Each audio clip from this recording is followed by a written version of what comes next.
Recording in progress.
All right. Good evening. Welcome to City Council meeting for Wednesday, February 22nd, 2023. Surprised that we have as many people here in person as we do. On the dais, we have Council Members Green, Councilmember McConaughey, Councilmember Bloom, and joining us online, we have Councilmember Whitelock, Councilmember Worthen. We anticipate Council Members Jacob and Pack joining us shortly as well.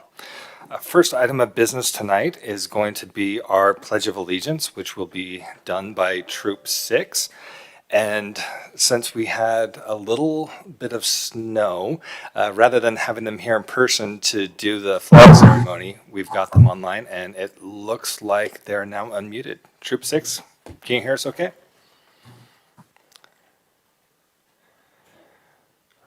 All right, Troop 6, it looks like you're unmuted. Please proceed with the Pledge of Allegiance. Will the audience please stand with the proper salute? Please repeat the pledge with me. I pledge allegiance to the flag of the United States of America and to the republic for which it stands, one nation, under God, indivisible, with liberty and justice for all. Bill.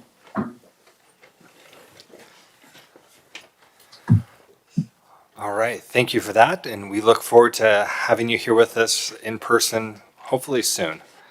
I see Councilmember Jacob has joined us online. Let me check to see if Councilmember, and there's Councilmember Pack as well. This evening, we're going to start with citizen comment. We do have quite a few folks who are available on, or excuse me, we do have quite a few folks who are attending online. We do also have quite a few that are here in council chambers with us. I'm checking to see if we have anybody who's dialed in just by phone, and I don't see anybody who's only attending by phone. If anyone does call in by phone, you can push *9 to raise your hand to indicate that you'd like to speak. For those that are online, if you just hit that little icon at the bottom of the screen that says raise hand, we'll know that you'd like to address us. And if there's anybody here in the audience, you're welcome to come up to the podium. We do have a public hearing tonight. If you're here to speak on that public hearing, we'd encourage you to wait until we share that information, then you'll have some time with that public hearing to speak. Although if you're not going to be able to make it to that point, you are able to speak to that public hearing during citizen comments. You just don't get to speak twice. So with that said, is there anybody in the room that would like to address the council for citizen comments tonight? Or if there's any online, please hit the button to raise your hand. We'll start online with Colleen Scow. You'll have 3 minutes. Please confirm your name for the record, and then you'll have 3 minutes to address the council. Colleen, the time's yours. Hi, my name is Colleen Scow, and I live at 8863 South on 3900 West. Many in my neighborhood have cats, dogs, and other animals. My family has had cats one at a time during the 39 years we have lived here. We have not had any animals for some time. Animals provide companionship and happiness for many people. However, due to the excessive number of feral cats and the food left out for them, a larger problem has also been created. We have had multiple raccoons and skunks wandering and wreaking havoc throughout the neighborhood to property, other animals, and the health of humans. The larger animals tend to move through the neighborhood, cause some damage, destroy gardens, and move on to other places. But the excessive number of feral cats that are loved and fed continually have no reason to leave. These cats roam the property of the surrounding homes, bringing health issues, property damage, and leave behind feces and urine, creating some challenges for the health and welfare of children as well as adults. The number of cats seem to be increasing. The cats like to lounge on my car, driveway, grass, patio, and in the play area. In 2019, I added a play area for my grandchildren and filled it with certified playground wood chips for safety. For the most part, for the 2 years the animals ignored the area. It is currently used as a large, expensive cat box. There are simply too many feral cats who are fed and looked after by caring adults. The trap, neuter, release program is currently being used in West Jordan. The cats seem to be somewhat wary of entering cages to be trapped, neutered, and released. The program's effectiveness has diminished and is not controlling the problem in my neighborhood. Results of the heightened health issues, as community members, we are left dealing with tension between neighbors, results of heightened health issues, property damage to yards, and sometimes unusable gardens, flower beds, play yard areas, and damaged lawn furniture. In addition, neighbors indicate the number of dead birds, feces, and animals roaming outside the boundaries of the homes where they are loved, fed, and cared for has increased in the past few years. As you can imagine, this is a very emotional issue within our neighborhood. During the summer, we met together as neighbors to try and solve the problem, but have been unable to resolve the issues. Please help us effectively control this problem by limiting the number of animals allowed to live in each home, re-examine the community cat program and the effectiveness of the program within the confines of the neighborhood, and limit feeding. The current program does not hold anyone responsible, nor is anyone directly accountable for the damage incurred, nor is there a limit to the number of feral cats one can feed. My neighbors are good, kind people, and if I needed help with my car, moving items, or a project, they would be there to help. They have tried to mitigate the problem brought on by the cats. Thank you for your comments, Colleen. That is our time. Thank you. Okay, thank you. Next up, we have Kirby Croyle. Give me just a moment here. All right, Kirby, you should be able to come off mute and have 3 minutes to speak. Thank you. Respectfully, I will use a couple of those minutes, and then my colleague, we're both here with the League of Women Voters, and realize that in the current situation, we'll both have our hands raised. So if you do see a hand raised by our member Amber Partridge, who is a resident of the city of West Jordan, I'm okay for you to call on her right after me if it's easy. I wanted to introduce Ms. Partridge to you because she has volunteered with the League of Women Voters to review the West Jordan City Council agendas, observe meetings when possible, in person or remotely. And we both were planning to carpool and join you all. And I'm so impressed with the number of folks who did today. We decided to follow the rules and stay off the road since we live fairly far apart. Our nonpartisan organization, and seriously nonpartisan, we promote the full participation by all citizens in all aspects of municipal government, including local government, county government, boards, and commissions. So we are very interested in land use planning, zoning, housing, voting processes, elections, transportation and infrastructure, and of course budgets and fiscal amounts. I invite you, as I introduce Ms. Partridge to you, to visit our website at www.lwvutah.org. for more information. That site is available to all, and we also do a weekly briefing available to anyone who accesses our weekly briefing from that site. I look forward to learning more about the city. Have heard great things about the city, and I so appreciate all the great work you do. And when Ms. Partridge's hand is raised, I will yield my time to her. Thank you. All right. Thank you for your comments. Let's see here. And then Amber Partridge, we'll go ahead and allow you to speak. And again, if you would just confirm your name, and then you'll have 3 minutes. Okay, should be good now. Okay, I'm Amber Partridge. Can you all hear me? Yes, we can. Okay. I've lived in West Jordan my whole entire life. Actually, I'm 38 and I've never moved out of West Jordan. So I've always been here. I love the city. I love how much there is to do in the city. We're not far from businesses as well as the mountains. So I'm happy to be here. I'm excited to be joining the League of Women Voters, and yeah. All right. Thank you very much. Is there anybody else who would like to address the City Council tonight, whether in person or online?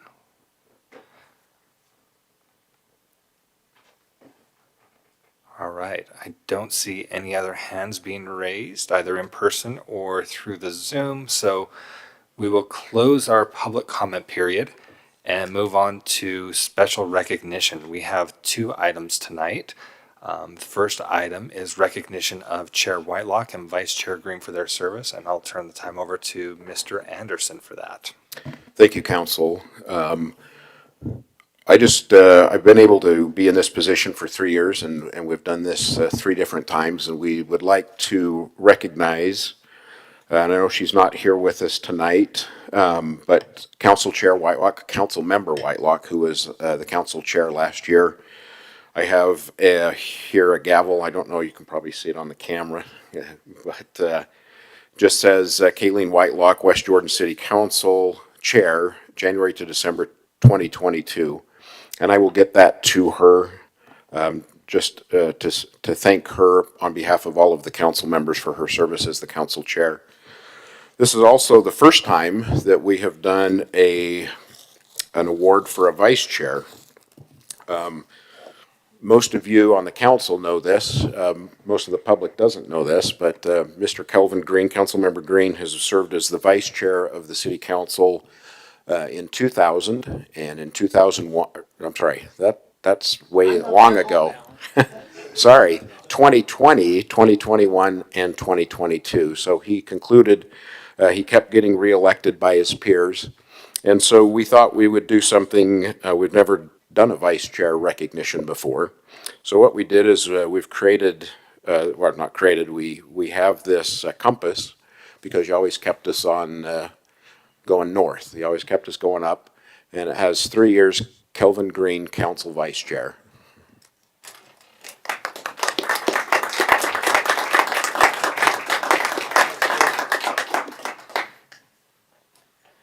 Thank you, Council Chair. All right, next recognition we have has a resolution included with it, providing advice and consent for Joshua D. Chandler as the West Jordan City Attorney. Mayor, I believe this is coming to us from your office. If it's okay, I'll chime in on this. As you know, our city attorney, Rob Wall, retired in December. During the month of January and February, we went on an extensive search looking for a city attorney candidate. We were very, very pleased to find Josh Chandler. Josh comes to us as a candidate for the city attorney role. Currently is in-house legal counsel for CityWorks, an organization that does a lot of software work for cities and counties across the country. Prior to that, he was in-house legal counsel for Utopia, working with city managers and finance directors around the state. And prior to that was the senior civil attorney at Sandy City. we're very grateful Josh is considering this role and accepted this role. And with your advice and consent, we'll move on and we'll proceed with the hiring of Josh. We recommend him strongly in this role as the city attorney for the city of West Jordan. I might add that his family is here, and they've all consented to this already, so we have their support. Whose advice and consent was the most important? All right. Mayor? Let's, Yours is important, but theirs was more important. all right, Councilmember Pack, wanted to get your comments, as I assume this came to Committee for Mayoral Appointments. Yes, thank you for mentioning it. And as we've communicated before, we endorse the appointment. All right. I'd look to the council for comments or for a motion. I will move to approve resolution number 23-011, providing advice and consent to appoint Joshua D. Chandler as the West Jordan City Attorney. I'll second that. We have a motion by Councilmember Green, second by Councilmember Bloom. Any discussion to the motion? Councilmember Whitelock. Thank you. I will be voting against it, not because Mr. Chandler, I think he is an amazing candidate. I think he'll be an asset to our city, but there is a provision in that contract that I just can't support. I believe that our residents have spoke out against now the word's gone.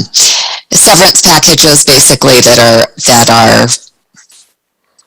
kind of big. And so therefore I'll vote no.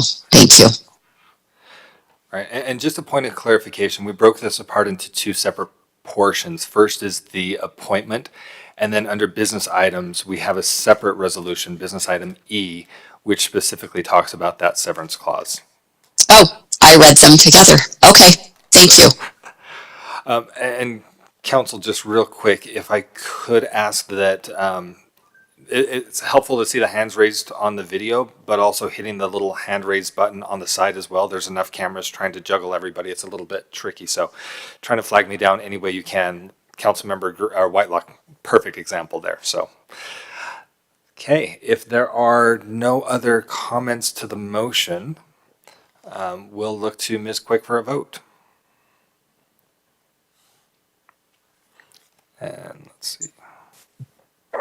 Thank you. Sorry about that. Okay, Councilmember Whitted? Yes. Councilmember Pack? Yes. Councilmember Jacob? Yes. Councilmember Green? Yes. Vice Chair Bloom? Yes. Councilmember Whitelock? This portion, yes. Great. And Chair McConaughey? Aye. Thank you. That motion passes unanimously, 7-0. All right, we will move on to reports to City Council. We'll start with any council members that have assignments to report back on. I know Councilmember Green has his light lit up. We'll start there. Councilmember Green.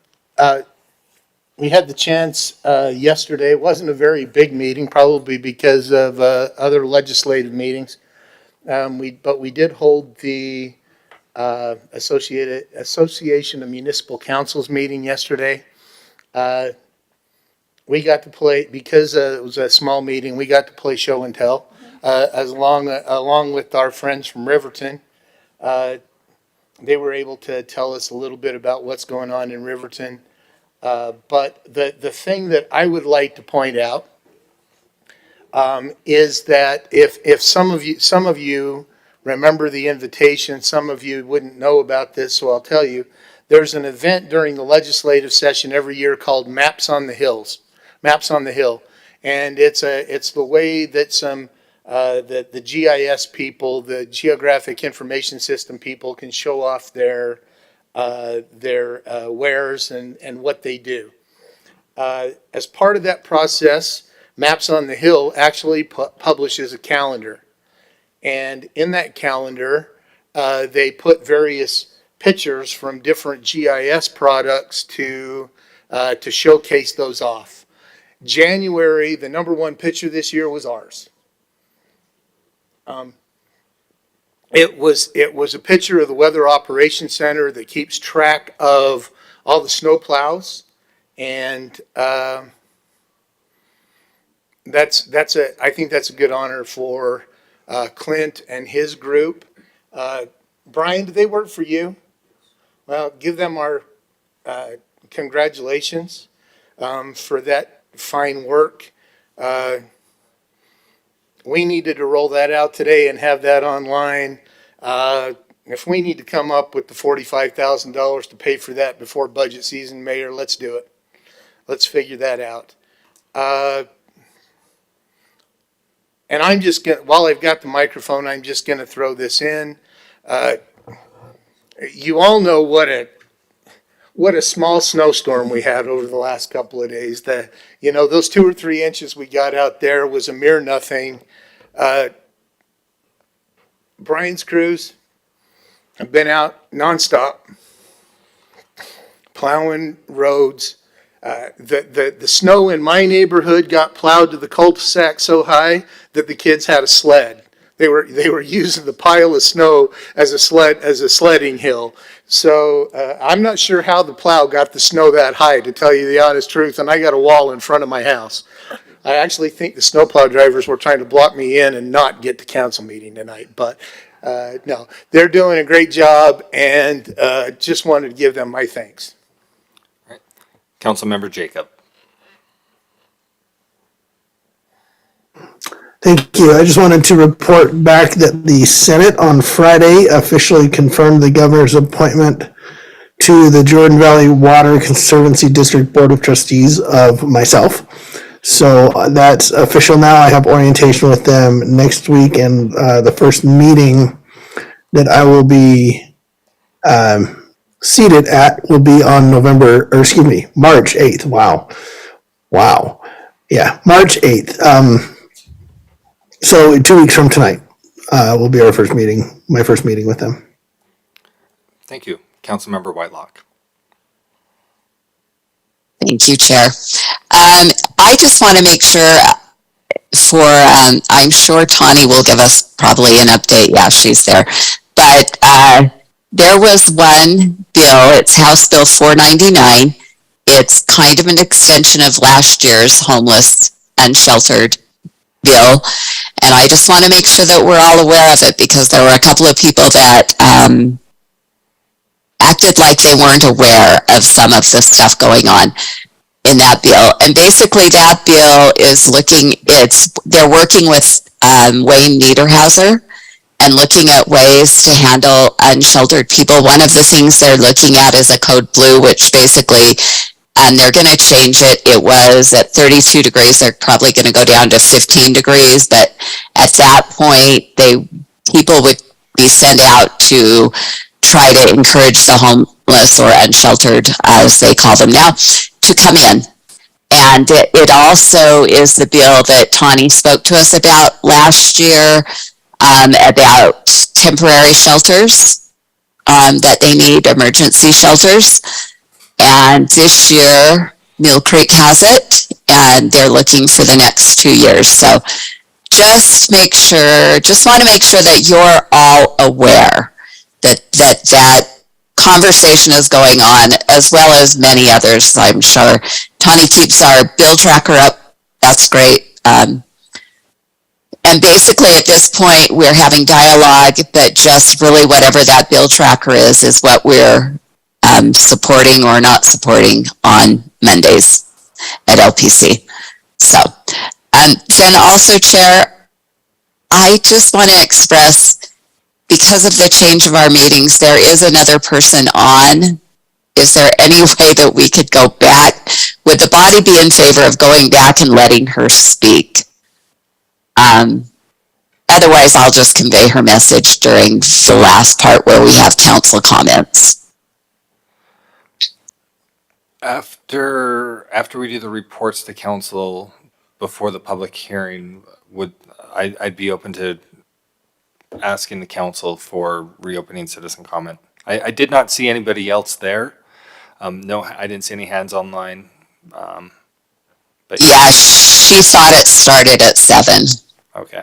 So, thank you, Chair. All right, Councilmember Worthen.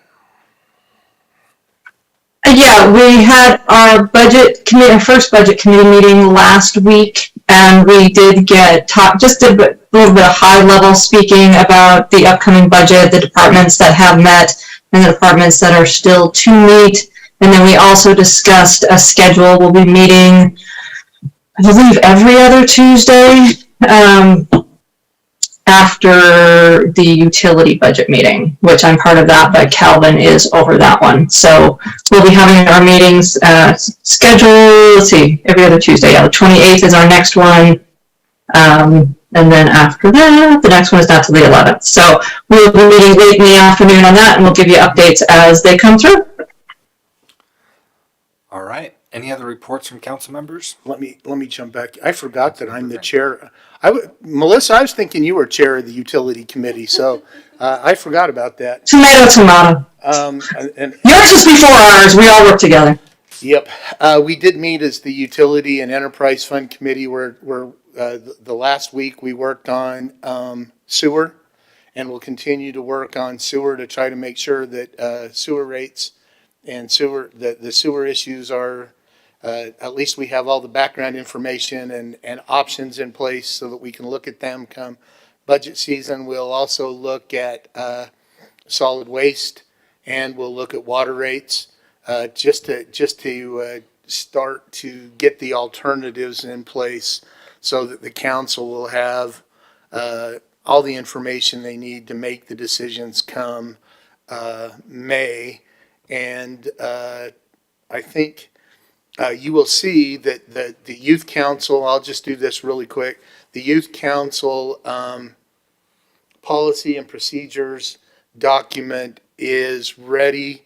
It will be on the the committee of the whole in March, so that we can adopt it in March, so that we can get applications out for the Youth Council in April and get that stood up. And we'll get hopefully we get, and so we'll just start announcing early if there are high school kids that are in the 9th to the 12th grade, or 10th, 11th, and 12th grade, sorry. West Jordan High School students, if you're interested in being on the West Jordan Youth Council, we will be taking applications in April and getting everybody selected so that we can have our organization meeting the tail end of May. Thank you. Any other reports of council members? Okay, for some of those committees, specifically the budget committee or utility fee committee, if you would like time in one of our committee of the whole meetings to share an update with the council as a whole or get feedback, we would love to schedule some time. Please just let myself or Vice Chair Bloom know what day looks good, and we'll make that happen. So thank you for your service there. Council Office Director, Mr. Anderson. Yes, thank you, Council. 3 things that I have for you this evening. Number one, at a previous meeting, 5 of you have expressed an interest to attend the Utah League of Cities and Towns Conference in St. George. I have registered the 5 of you that are planning on going. If those change, if you could let me know by the middle of March so that any cancellation policy does not have a financial issue. Also, the Your Land, Your Plan that we talked about back in January, that's coming up in March. And that one is, get to the right screen, it's the March 14th, which is a Tuesday, and March 15th, which is a Wednesday. The one on the 14th is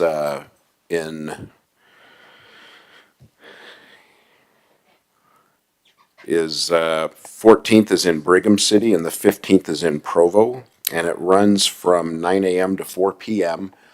The 15th is the same night as we have Committee of the Whole, so you'd probably want to coordinate if you wanted to attend that. If you are interested in Your Land, Your Plan, please let me know, anyone in the council office, and we can take care of that for you. The last thing that I have for this evening is the parade. Mr. Astle, who is over Public Services, is working on the Western Stampede Parade, which it's hard to be talking about a summer parade when there's this much snow outside, but it's just a few months away. And I need to, he and I would like to know what the council would prefer as an entry into the parade. As the city council, this would not be for, if you're planning to run for office as a candidate, you'd need to have a separate entry. But as a city council, last year we had a trailer. Prior years, we've had golf carts. And prior to that, we've had fire trucks. And I just need to get a consensus of what the council would like to participate in the parade so that the initial work can begin. Do you want me just to, Since this is council reports, I'm wondering if we should do that as a discussion item late at another time. okay, we can do that. Be thinking about that when it's nice and warmer and not like it is tonight. Thank you. That's my report for this evening. All right. Mayor's office. Thank you, Council Chair. It's a pleasure to be here today. This is my first meeting that I've attended in person today, and it's nice and warm in here. We're glad about that. So thanks to Isaac for making that happen. A couple of things. Nelson's Frozen Custard opened in West Jordan. Woohoo! They had a great turnout. We had several council members there. Thank you for coming and supporting them. And I got an email from them, in addition to lots of verbiage from them, saying how much they appreciate working in West Jordan, how good the staff has been to work with, from the planning department to the engineers to the inspectors all the way through. They've had a great experience, and they're thrilled to be here in West Jordan. So, and they said, had a great welcome. They said Saturday was extra busy as well. Even though it's cold, ice cream still tastes, okay, frozen custard still tastes good. I will be forwarding that email on that they sent so you can see the other comments that they made. And it was a privilege to watch Councilmember Jacob be appointed to the Water Board. Way to go, Councilmember Jacob.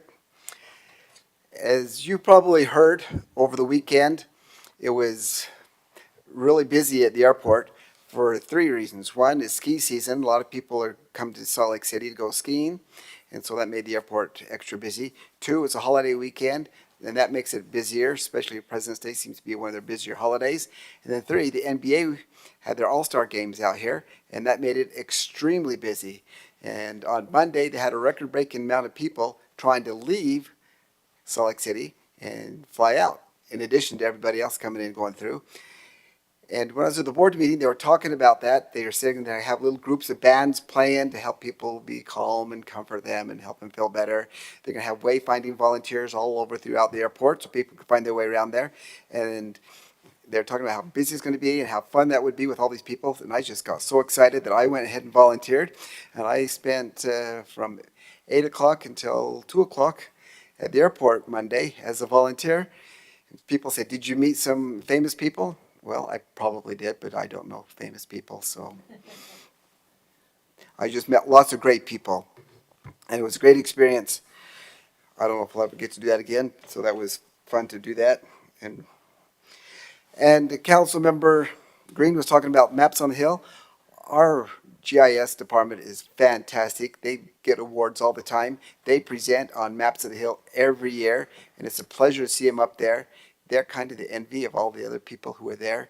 Their display was great, and that display you're talking about, they had that calendar map. They had that live, and it just so happened the day they were there, it snowed that morning, so you could see live the results of what streets were getting plowed and which ones were still waiting to get there. So, hats off to our GIS department. Dr. Seuss Day is coming up, March 2nd, and that's always a day when elementary schools like to have people volunteer to read Dr. Seuss books to them. I know that you've been invited to that. I hope some of you have taken an opportunity to accept those invitations to join us at the elementary schools and do some Dr. Seuss book readings. I've done it for the last many years, and it's a pleasure, and the kids love it. So I look forward to seeing you there. I mentioned to you recently at the last meeting, I think, that we are looking for another planning commissioner. We have several applications we're sorting through. We're going to continue to accept applications. So if anybody here, or if you know of someone who's interested in serving on the planning commission, we are still accepting applications. You can go online and see how to do it, or give me your email address and Ariel will send you an application and we'll get it in there. we hope to have something good for you in another week or two. That is my report. Thank you. City Administrator, Mr. Lee. Thank you. I'd like Brian to just give you an update about the snow plowing efforts.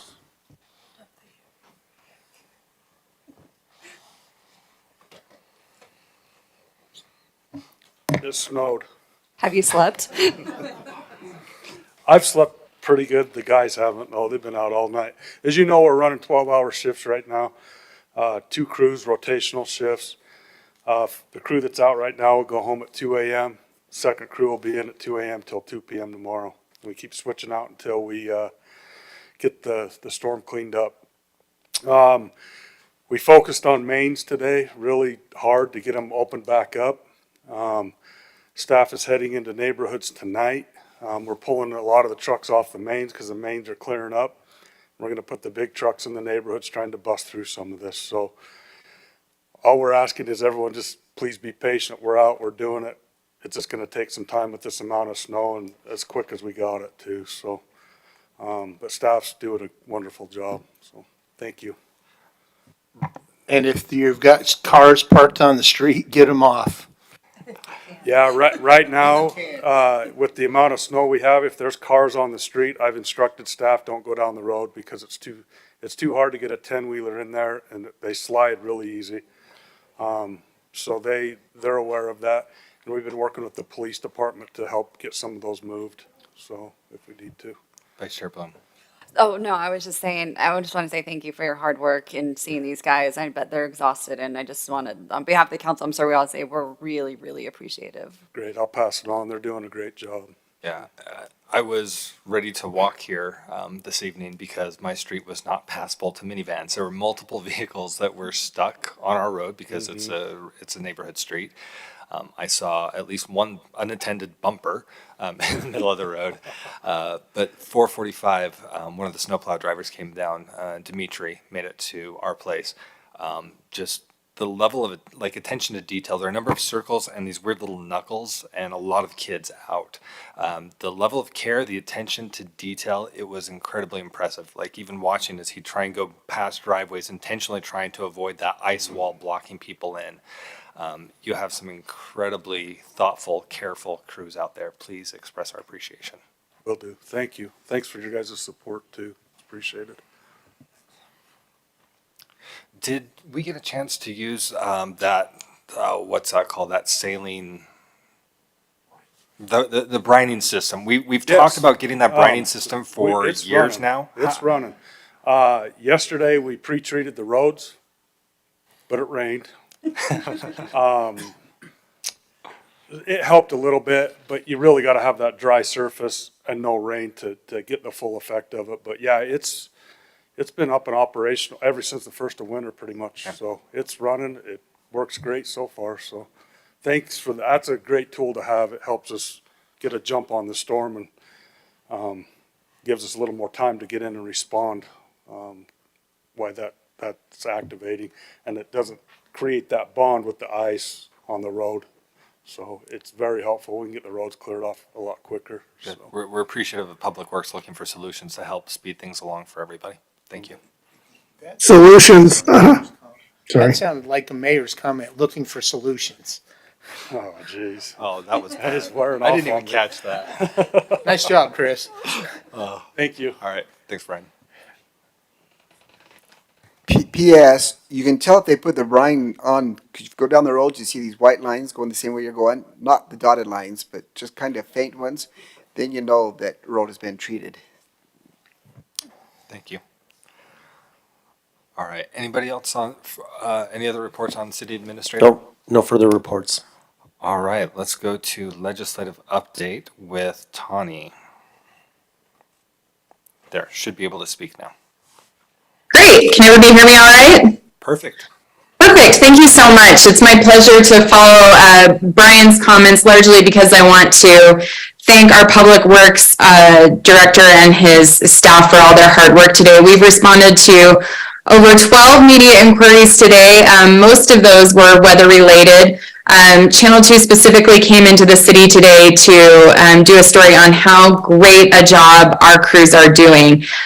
They've been all over the valley and noticed a marked difference coming into West Jordan today. And as someone who traveled over into the city from a neighboring community to respond to those media inquiries, I can tell you that there was a definite difference. We could tell exactly the moment we entered to the city of West Jordan, and just really grateful for that. Also wanted to let you know that we did send out an emergency weather alert this morning and did a text on our emergency text system. Want you to know that those are working well. We had over 10,000 households open our emergency email alert, as well as several hundred respond to our text alert. So we know that those are working well, and are happy to be able to deploy those and get some information about weather-related issues to our residents quickly and efficiently. And just want to take a minute to thank my staff for the hard work they've done today, answering hundreds of resident inquiries via various channels. With that said, I'm moving right on to legislative issues. I know Councilmember Whitelock talked a bit about House Bill 499, which is the homeless services bill. Largely, I don't think this will affect operations to our city. There are some clarifications and some tweaks that will definitely affect our role on the Homeless Services Council. That's a role that I've been filling over the last year, and it will require some minor tweaks to operations, but I don't think this is going to come at a big expense to our city. And I think the biggest surprise was to folks who kept saying, well, we don't have a homeless issue here. Fortunately, we've been engaged and have been speaking about the homeless issue. So hopefully this won't be, a big surprise to our city, and we'll be able to manage this effectively and efficiently. If any of you have questions on this bill, I'm happy to take them today, or if you want to email me or give me a call, I'm happy to update you on the homeless services issue and how we've progressed on this over the last year and where we believe things are going. But suffice it to say, we've been very, very engaged in the development of this bill and are very comfortable with where it sits today. So I'm happy to answer any questions beyond that.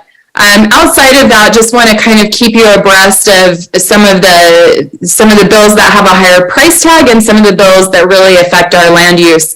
We've talked quite a bit about the police retirement bill. That bill is still sitting there. At this point, it doesn't look like it's going to have the votes it needs to come out of rules and onto the floor. So I'm not sure it's going to see a vote this year. As a reminder, that's a cost of about $1.6 to $1.7 million for our city. So this would be a huge hit to our general fund budget if it does pass. So we continue to work on this. I do think this is a bill that came up last year. It's a bill that came up this year. I think if it doesn't pass this year, it's a bill we can expect to see next year. The sponsor is a police chief. He's very anxious to see something like this pass.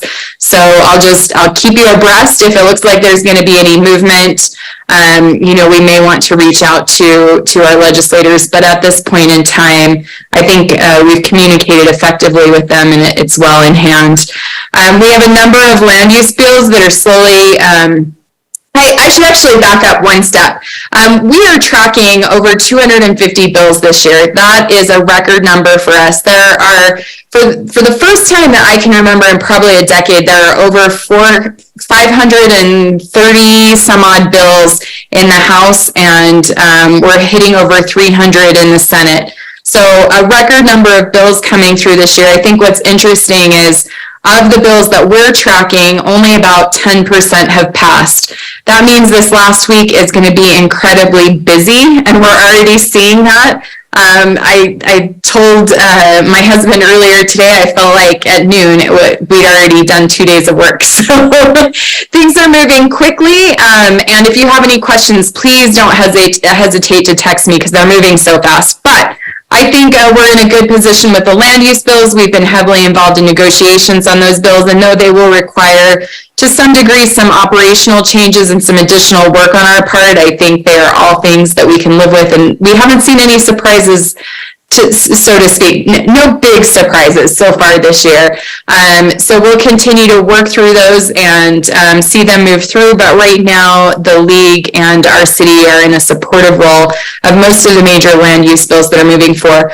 The one that we haven't seen, which is a little surprising since we're coming in on the last week of the session here next week, is the bill that would resemble PIDs, or as you may remember, we've called them LIDs, we've called them DIDs, we've called them several things, but that bill has not come out. I do still expect to see a bill on that. If not, it'll be moved to interim, and we'll see it sometime during interim this year. We're also working on a number of tax-related bills. I think we've worked through all of the gas tax bills and kind of settled on a good position. We are probably going to see the passage of Schultz gas tax reduction bill, which will have a very minor impact on our city. It'll be a short-term, minor impact, kind of, I wouldn't say in exchange for that, but kind of in place of that. We also think we'll see passage of the fifth, which will bring in a significant amount of income into our city in particular, much larger than the reduction on the gas tax we're going to see. And that fifth of the fifth is funds that we'll be able to use, like B&C road funds. So it's a little bit of an offset, but the money we'll be seeing come in will be much larger than the money that's going out. We're also seeing some of those sales tax on food bills. They're really not going anywhere. I don't anticipate that any of them are going to pass this year. The remainder of the tax bills that are moving through the legislature will not have a large impact on cities. There is still a property tax bill that we're watching that could come out, sponsored likely by Senator McKay, that could increase the residential exemption to 45%. However, language has not dropped on that, and I'm just not sure what way it's going to go. And so we'll keep an eye on that, and I'll let you know if that happens to come out. I really think largely those are the bills that are going to impact your area, the area that you oversee and legislate on. There are a few outstanding noticing bills and some things like that we anticipate will pass this next week. But those are all positive and will assist the city in the work. So with that, do you have any questions on specific bills? Or are there any other more specific details or updates that I can provide? It's hard for me to narrow it down when we're tracking 250 bills. It's hard to keep that in 5 minutes, but I'm happy to address any specific questions you might have. I'm not seeing any lights from council members or hands raised online, so I think we're good for now. I'm sure we're going to have quite a day here shortly, though, once things wrap up. I think so. Thank you, Council Chair. Again, if anybody has any questions, please reach out. I'm happy to respond via text or just give me a ring. I'm happy to chat with you further. Thank you. All right. Next item we have is our fire department performance report with Chief Maxfield. And there we go. All right. Good evening, Council. I wanted to just take a minute, first of all, and like everybody else has done, thank our Public Works Department for what they do and how they help us. I know oftentimes when someone has an emergency and the fire engine shows up, we think of the fire engine, the ambulance, but there are so many things that take place to make that possible, and having paved and clean roads is one of those things, so we really appreciate them. I just wanted to take a minute and briefly update everybody on our strategic plan. I know about 4 years ago, we just kind of as a review, we sat down as a department administration and discussed some goals and some things that we wanted to do. We gathered feedback from our firefighters and held a lot of little focus groups and meetings to get their feedback. And we also spent some time with community leaders, people from the school district, elected officials, neighboring fire departments, people that had a stake in the services that we provide. And from that, we developed our 5-year strategic plan, and basically put everything into 6 major goals and then broke each of those down further. So those 6 areas that we really wanted to focus on were all hazard service delivery best practices, fiscal responsibility, health and safety of our firefighters, community outreach and education, capital improvements, and then finally employee development, helping our firefighters grow and reach their potential. With that, I have a hard copy that I'll give each of you, and I know this was in your packet, but I just wanted to explain just a couple of things so that as you review this information, if you haven't already, you kind of understand what you're looking at. We gave you copies of our strategic plan years ago. These are the 6 areas. And as part of that, we had each of the goals listed in there and the things that we were going to try and do, and they were all broken down into smaller sub-goals. So what I've included in your packet and that you see on the screen right now is just basically that portion of the strategic plan, all the goals and the things that we were working on. As you scroll through, just by way of information, anything that's green, we've accomplished or have just about accomplished, and anything that's red was something that was actually added after the fact. One example of that is we were asked to participate in the Medicare fee rate study, nationwide rate study. We weren't really given an option. It's a very labor-intensive thing. We've got to report on everything related to us providing ambulance service, down to like how many miles our apparatus drive each year, all of that stuff. So that was something that obviously we weren't anticipating when we set these goals, but that was given to us, and we obviously have to work on. So I also wanted to point out just any of the black things. Some of those we haven't accomplished yet. We will roll those into our next period. We actually, this was a 5-year plan. We've pretty much met most of the goals in a 4-year period. So we're going to start with the next strategic plan period here in a little while. And any of those things that haven't happened, we'll reevaluate and forward on. I won't take a lot of time, and I know you've had a chance to maybe review this, or if you haven't, you can go through and look at each of those things, but just a couple of things that I do want to point out that we accomplished in the fire department over these last couple of years.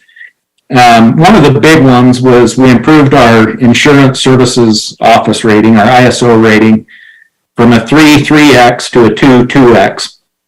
And basically what that is a formula that insurance companies can use to determine their insurance rates. And this ISO group comes in and they evaluate everything in the fire department, from our training, our records, our staffing,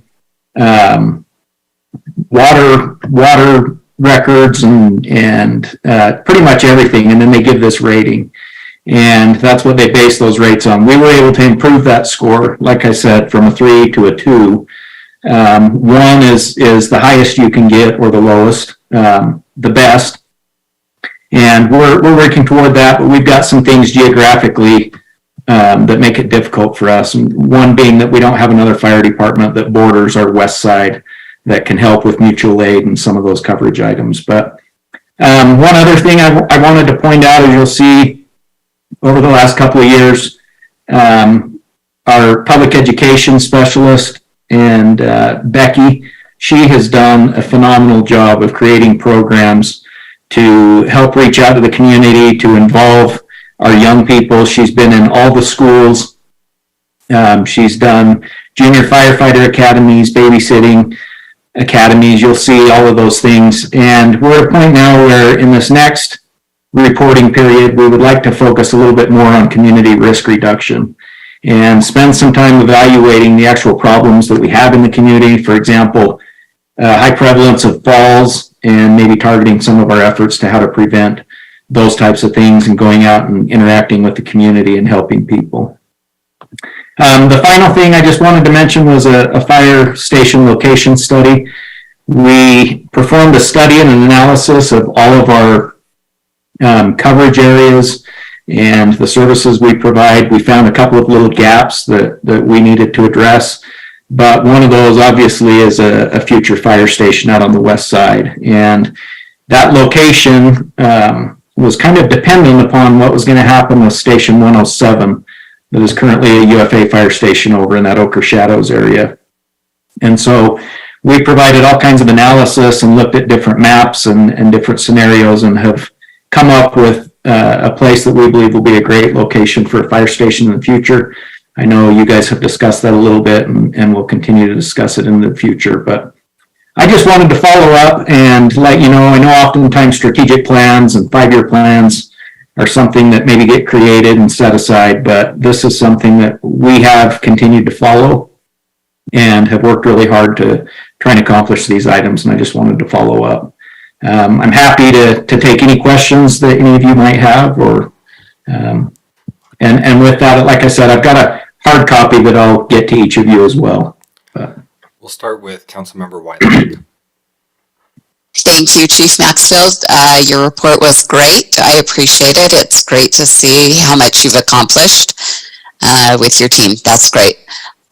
With that fire station that was unified, is there a final decision of what's going to occur? The latest, I obviously don't want to speak for them, but the latest that I've heard talking to Chief Burchett from UFA is that they do plan on reopening that station, probably tentatively in 2024. How they'll staff that, I don't know yet, but that really helps us. And initially, as we were looking at the fire station location, if that wasn't going to be opened back up, we needed to shift the placement of our next station a little bit further north. Now that I've heard that from Chief Burchett, we moved it a little bit further south. Any other questions from the council? All right, I don't see any. Thank you, Chief. Appreciate your time this evening. Thank you. Okay. Next item on the agenda is our public hearing. However, as Councilmember Whitelock brought up earlier, we did have citizen comments. It was closed, but if there's a motion from the council to reopen citizen comment, we could potentially do that. So I'd look to Councilmember Whitelock if you want to make that motion. I'd like to move that we open citizen comment again and allow those that maybe joined us a little bit late to have the opportunity to address us. I'll second it. Motion by Councilmember Whitelock, second by Councilmember Green. Any discussion to the motion? All in favor? Aye. Aye. Any opposed? Sorry, Council Chair, when it's remote like this, all votes have to be recorded by a roll call vote. When No, you I have thought it to- was only if there was a dissent. Oh, it's if there's a procedural, you're dissent. correct. Yep. The roll call's only if there's a negative. All right, so let me conclude the vote. Any in opposition? Okay, seeing none in opposition, motion passes and we will reopen citizen comment. So if you have not yet had a chance to speak, please click the hand icon to indicate you'd like to do so, or if you're in the room, you can speak as well. If you're connected by phone, you would press *9 to raise your hand. Again, if you're connected by phone, that's *9. First person we have is Aurelia Red. You'll have 3 minutes. It doesn't sound like the timer is going to be visible to you on your side, so please keep track because I do need to cut you off at that 3-minute point. So let me open this up so you can speak, and you should be able to unmute, and you'll have 3 minutes. Thank you, council members. Can you hear me okay? We can. Wonderful. I will watch my own time for the 3 minutes.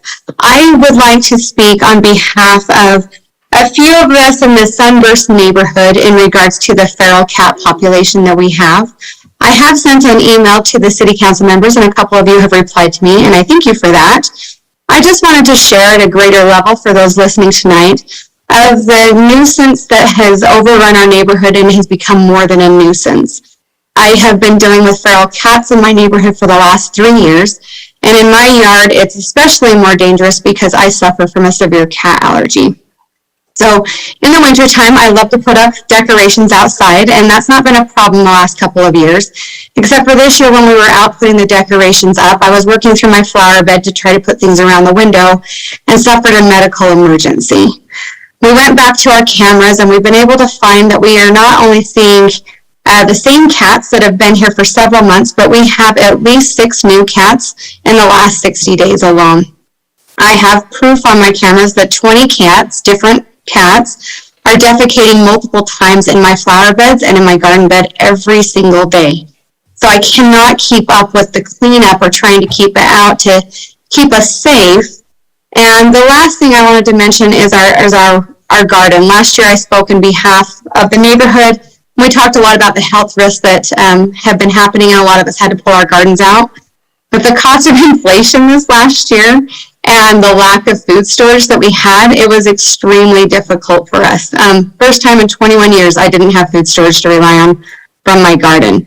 So I know that this is up for discussion tonight. I just implore all of you to please put humans first. I love animals, but we are beyond a humane system to keep animals and us and our neighborhood safe together. It is getting worse and worse, and we definitely need to do something. I thank you so much for allowing me to speak. Thank you. Let me change that. Okay. And again, if you are online and you'd like to speak, please press *9 to raise your hand or hit the raise hand icon. Next we have Amy Brown Coffin. Let me, let's see here. There we go. All right, Amy, you should be able to unmute yourself and you'll have 3 minutes. Great. I just wanted to make sure that you can hear me. We can. All right, thank you. My name is Amy Brown Coffin. I'm a resident of 1474 Brigadoon Park Drive. And I wanted to comment on the rezoning for the Jordan River Heights development. This rezoning directly impacts, it actually borders our property. In a meeting on December 20th with the Planning and Zoning Commission, in public commentary, it was brought up about potentially doing a traffic study. We would ask and request that this traffic study is completed before any rezoning changes are made that would impact traffic on Macduff Lane and into Brigadoon Park Drive. There's also big concerns about the fact that we're going from an R10, Brigadoon Park is R12, and the rezoning down to R6 is quite drastic, especially with some of the caveats that they're trying to leave to R8. The concern is if this development were not to go through, that we would have set a precedent that might create some issues going forward. I also want to highlight what the developers did, although it's our neighboring city, South Jordan, in the Jordan River development between 1155 West and Beckstead Canal. The developers actually met with the residents. They created pinch points to help mitigate speed and worked on other areas to really help build out what they are trying to do in connection to that Jordan River Drive. And so we'd really like to see some other things to help make this development cohesive and really bring the right kind of value to the neighborhood. Thank you for your time. I appreciate it. All right, thank you. Give me just a moment here. All right, next up, looks like we have Ms. Efremo. You should be able to unmute. To do that, I believe, I don't have the cheat sheet up in front of me, but I believe it's *5. Is that right? *6. Press *6 to unmute, and you'll be able to speak. There you go. Okay. This is Marcinda Efremo. I just want all of us to keep this the communities could always be this. So just for 1 minute, we just count our blessings for 1 minute of silence, please.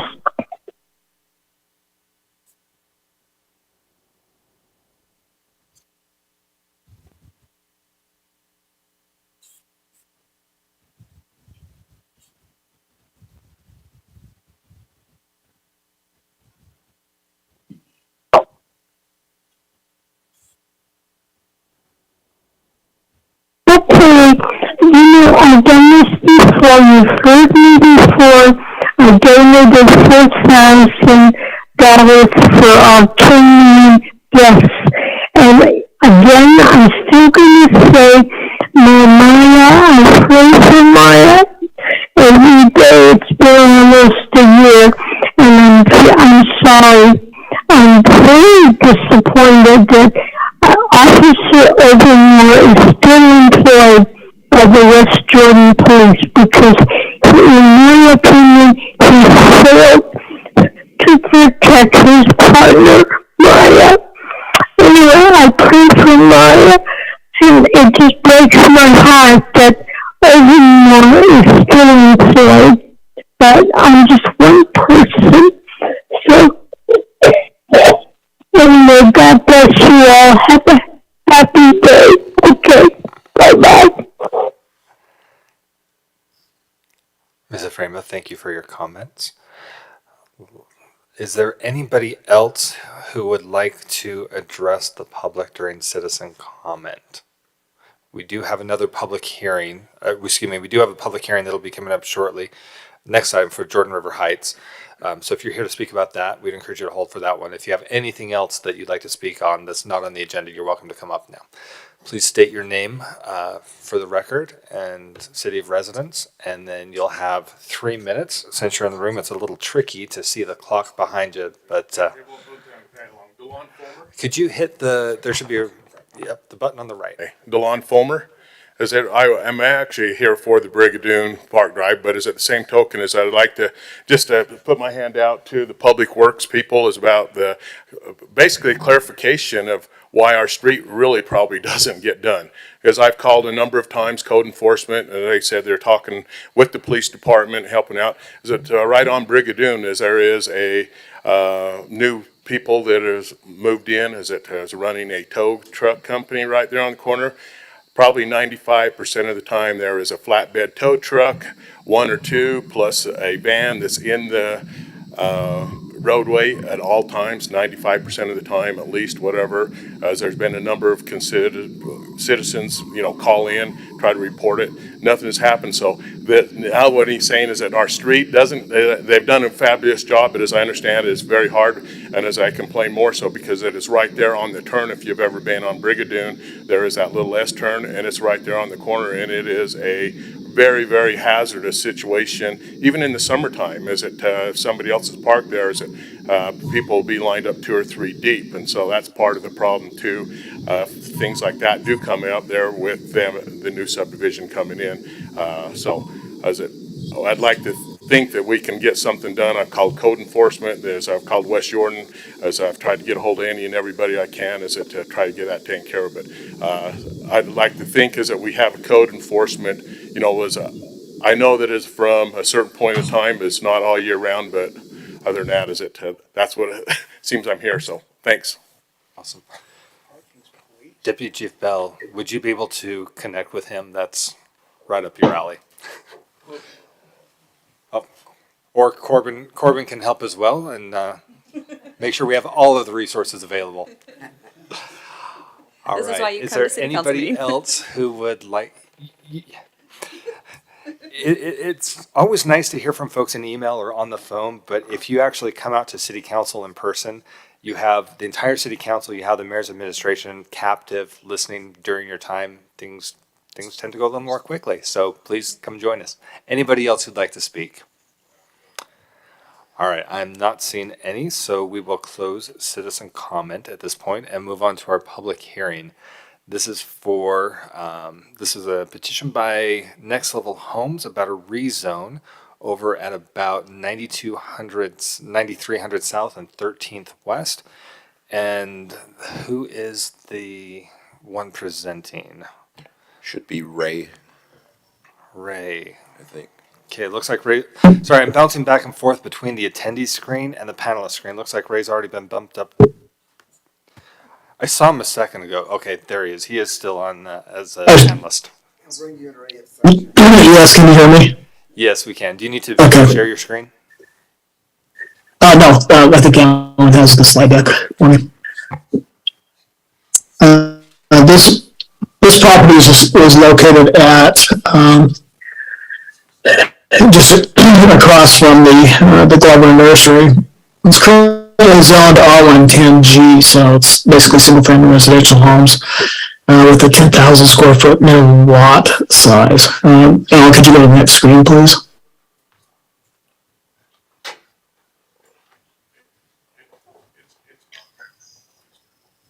Let me work on that while you're still talking. Okay. So the property to the north is an R4PS, so it's a performance subdivision that was developed. I think it was back in the 90s. And then to the south is more single-family residential lots. The minimum lot size on those is 12,000 square feet. The applicant wishes or wants to develop the property as though it were zoned R18 with a minimum of 8,000 square foot lots. It is actually requesting to rezone the property to an R16 and with an MDA, basically to allow them to reduce those minimum lot sizes or those lot widths from the 75-foot minimum lot width that's required in that R18 zone to a minimum of 60 feet as allowed in the R16 zone. So including in your packet was a draft master development agreement that's been prepared that would allow those lots to be a minimum of 60 feet wide, but it would obligate the developer to keep the property under the R18 lot area and building setback standards. So that is what is before the no changes to the future land use map. Since the lot size and then lot sizes would be R18. So we don't see a need to change the future land use map as part of this rezoning. This is, so on the slides, this is just the future land use map, shows it as medium density residential. You can kick it to the next slide. I don't have a way to rotate it. Okay. Keep going. So this is the concept plan. There are 34 lots. If the property, just to give you a kind of comparison, if the property was developed under the R110, I think you'd get about 24 or 25 lots in there. If it were developed just as a straight R18 with the minimum lot widths, you'd probably be looking at maybe 28 to 29. But with the R16, with the MDA, the lots would be about 34. So you're reducing it by 4 or 5 if you go with the R18 versus the R16 MDA. So that's really what's before you. This is again just a concept plan showing how it might develop. This would have to go through a form of subdivision. I think there was a mention of a traffic study. This would be required when it would go to when they would actually submit the subdivision plat. Typically, that's when the traffic impact studies are needed. But this would connect to the south and also out to 1300 West. So again, this would have to go through the Planning Commission review as part of that. So we've given you the draft MDA for you to take a look at. And so if you have any questions, I'd be happy to answer those. I know that the developers and the audience is there tonight, and so I don't know what they would have or if they have anything to add. All right. Before we go to the applicant, we'll go to questions from council.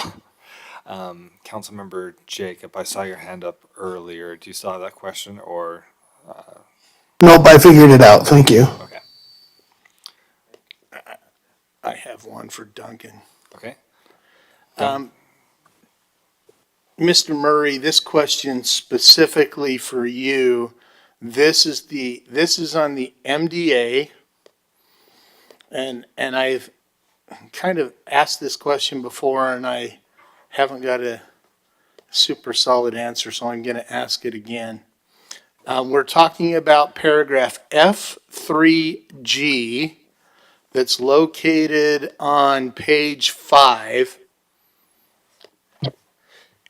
in that, this is the section where things can be exempt or future things that could change in the development. And in F3G, it specifically refers to the compelling countervailing public interest pursuant to Utah Code 109A 501 or 5091, and you go on through down to the little letters.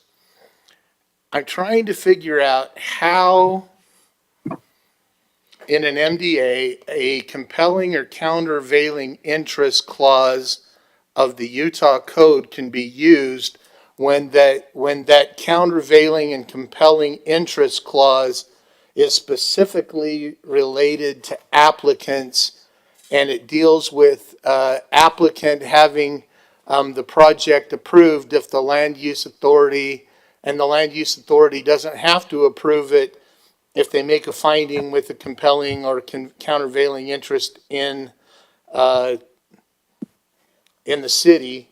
I'm trying to figure out how an applicant statute applies to the an ongoing MDA. It doesn't make sense to me, and so maybe you can help me understand that. It's basically just a reservation of a right that's available to the city under, like you say, the state code. It's not available under state code because it only deals with applicants. That's my question. How can we say that's available to the city when that statute only refers to applicants? And not ongoing countervailing or compelling interests. If there was, though, a special occurrence that became available, it could become relevant. So I can't think of a fact pattern off the top of my head, but it's just been part of our template document for a while, and we try to reserve all the possible rights that we have available under LUDNA, under and Chapter 9. Don't they get vested? And I mean, I'm trying to figure out what a countervailing and compelling interest would be, considering that they're already vested if we approve the MDA. Yeah. If there's something that happens as far as some act of God, some force majeure, whatever event that occurs, a river changes, direction, whatever, I don't know, might be an applicable fact pattern, but like I say, it's just been part of our template for a long time. It's not specific to this project. In the future, let's take. I mean, it can be. We can remove it in the future from the template. We ought to take a look at it at least. Thank you. Mm-hmm. Councilmember Jacob. Thank you. I thought of another question while we were waiting. So the gist of this request is we want to do R18 but skinnier, so we have to call it R16 but larger. Is kind of how I'm reading that. My question is it possible to do, and this is for Ray or for Duncan, is it possible to do an R18 and get a variance for the lot frontage? So do an R18, say we have to do R18, they have to be 8,000 square feet, blah, blah, blah, but we're going to give them a variance for the lot frontage. That's probably more of a legal question, so I'll take that. It's problematic doing it that way because we have to follow our own code. And typically the variance process that goes through the Board of Adjustment is not available to ignore the ordinance altogether. It's usually more relevant to make minor numerical changes that are outside the control of the applicant, such as 79 feet of frontage is sufficient when normally 80 is the minimum, would be an example of a variance. The idea is, with between those two options, it's much more legally defensible to say with an NDA that somebody has to have 8,000 square foot minimum lot size, has to meet the setbacks, and that they're the only one in the zone across the entire city that has higher standards, as opposed to trying to make better, make somebody in the R18 zone be the reverse, that somebody in the R18 zone is the only, is the one that's being treated differently. In other words, if someone's held to a higher standard in an R16, very defensible, especially where there's nobody that's going to challenge it.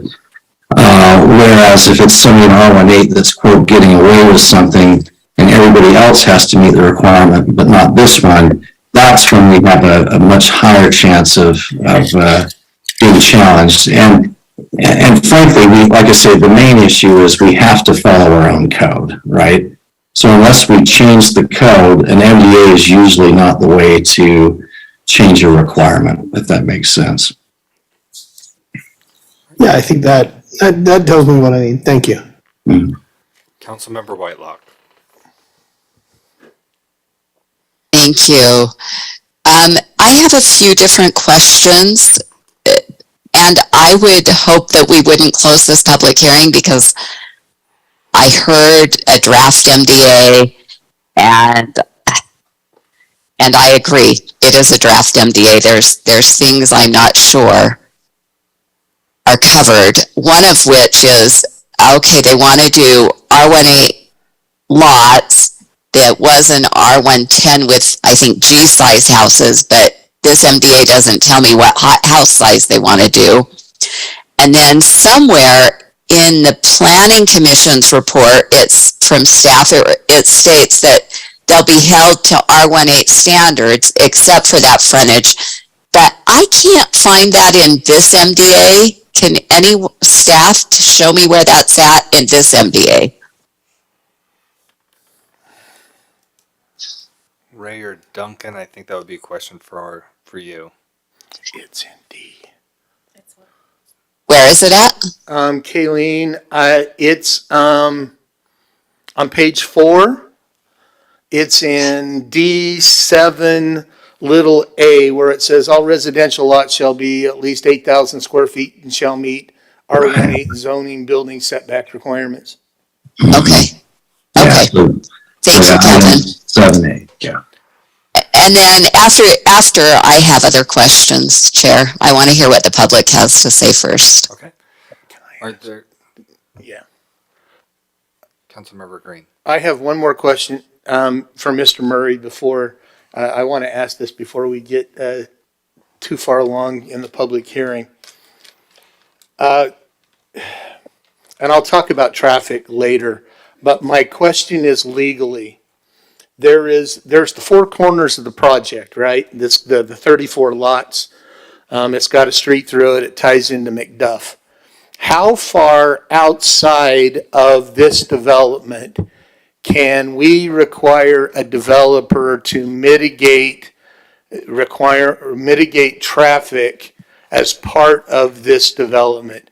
So let me just ask you specifically, can the city council require the developer to put traffic mitigation,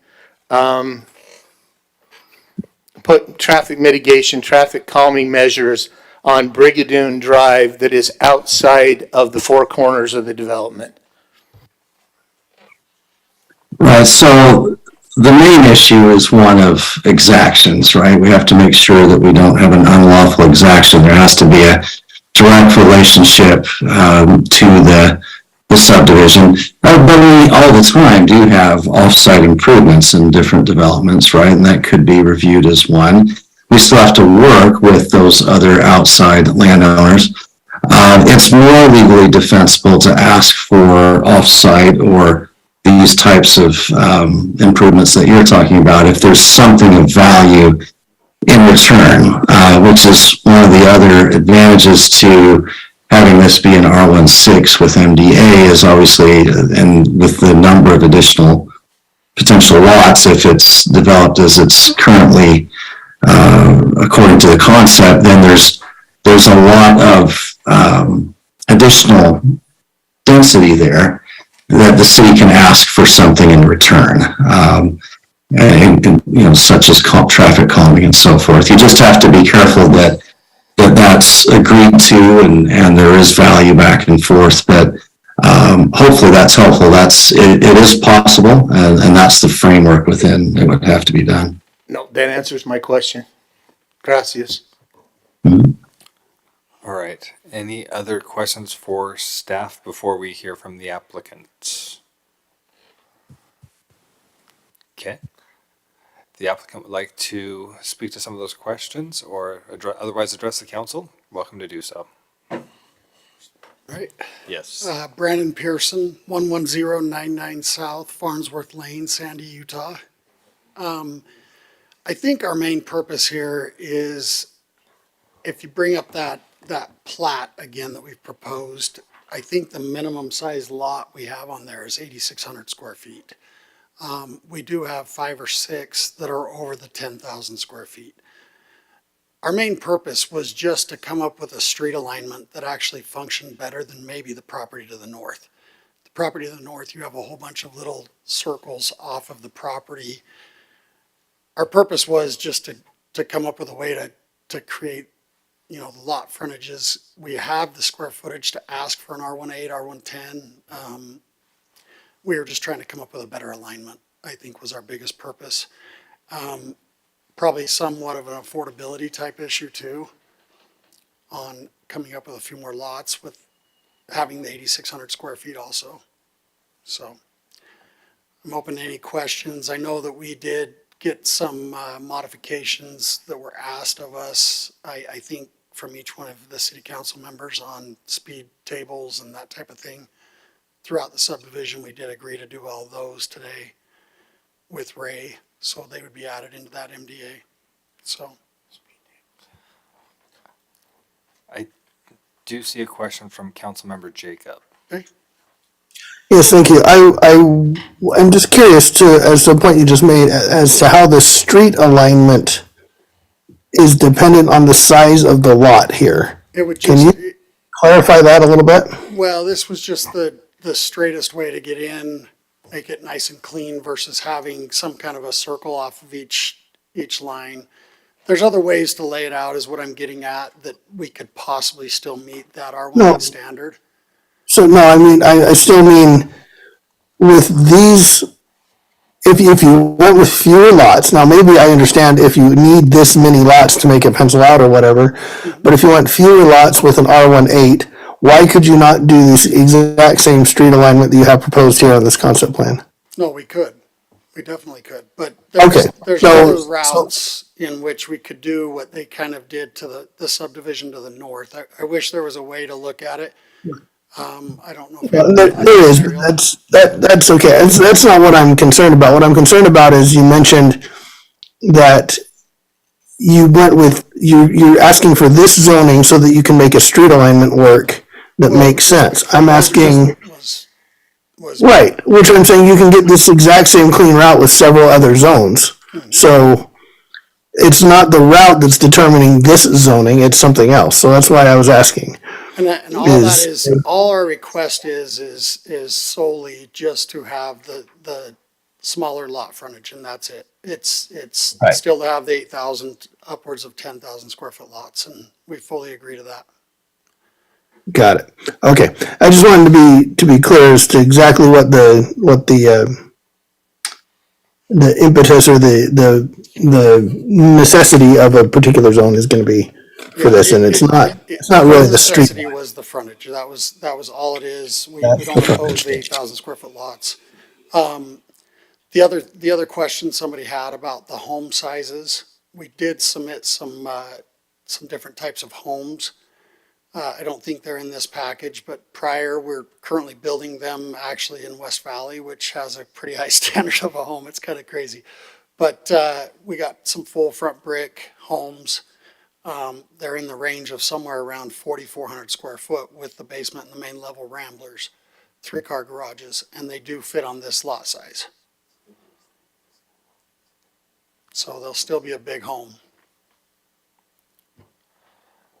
Are there any other questions for the applicant before we open the public hearing?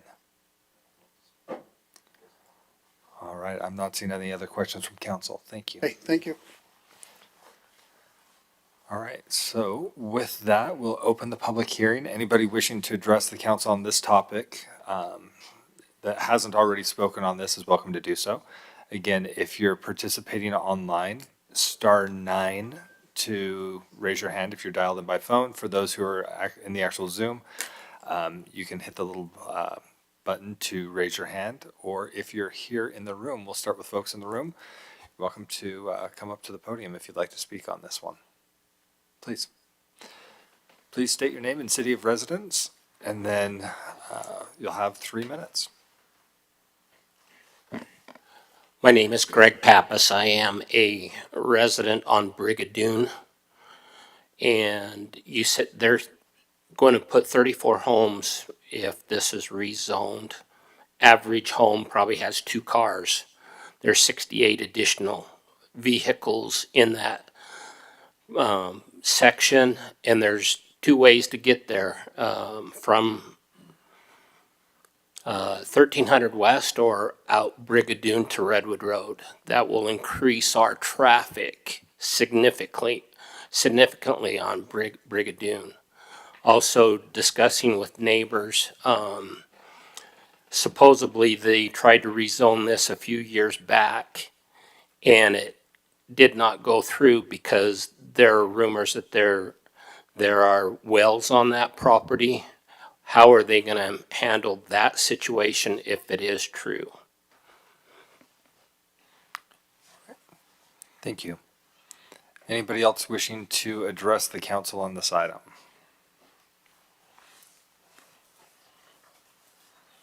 DeLon Fulmer, West Jordan, Utah. Yes, I live on Brigadoon also. It's not opposed to there's a new house going in there. It's the amount of houses and the traffic that could. I've listening tonight is some traffic mitigation is coming out on McDuff. Is it the subdivision to the north? If that road by any chance even thinks about getting hooked into McDuff is through that subdivision would be a disaster. I don't know if there's really been a traffic study on Brigadoon, as we had mentioned that earlier. There are so many people. There's only 2 roads there, McDuff, that's on the bottom. There's Misty Fen, and then it goes into South Jordan, and then that road drops out onto 1300. And the only way back out onto Redwood Road is 9800 South. Is it through Benjamin Court, or is it off of Brigadoon? We have a number of South Jordan residents that come back around through Misty Fen and up Brigadoon to get out on Redwood Road. That's a much quicker, easier for there. That's why that traffic study really needs to happen.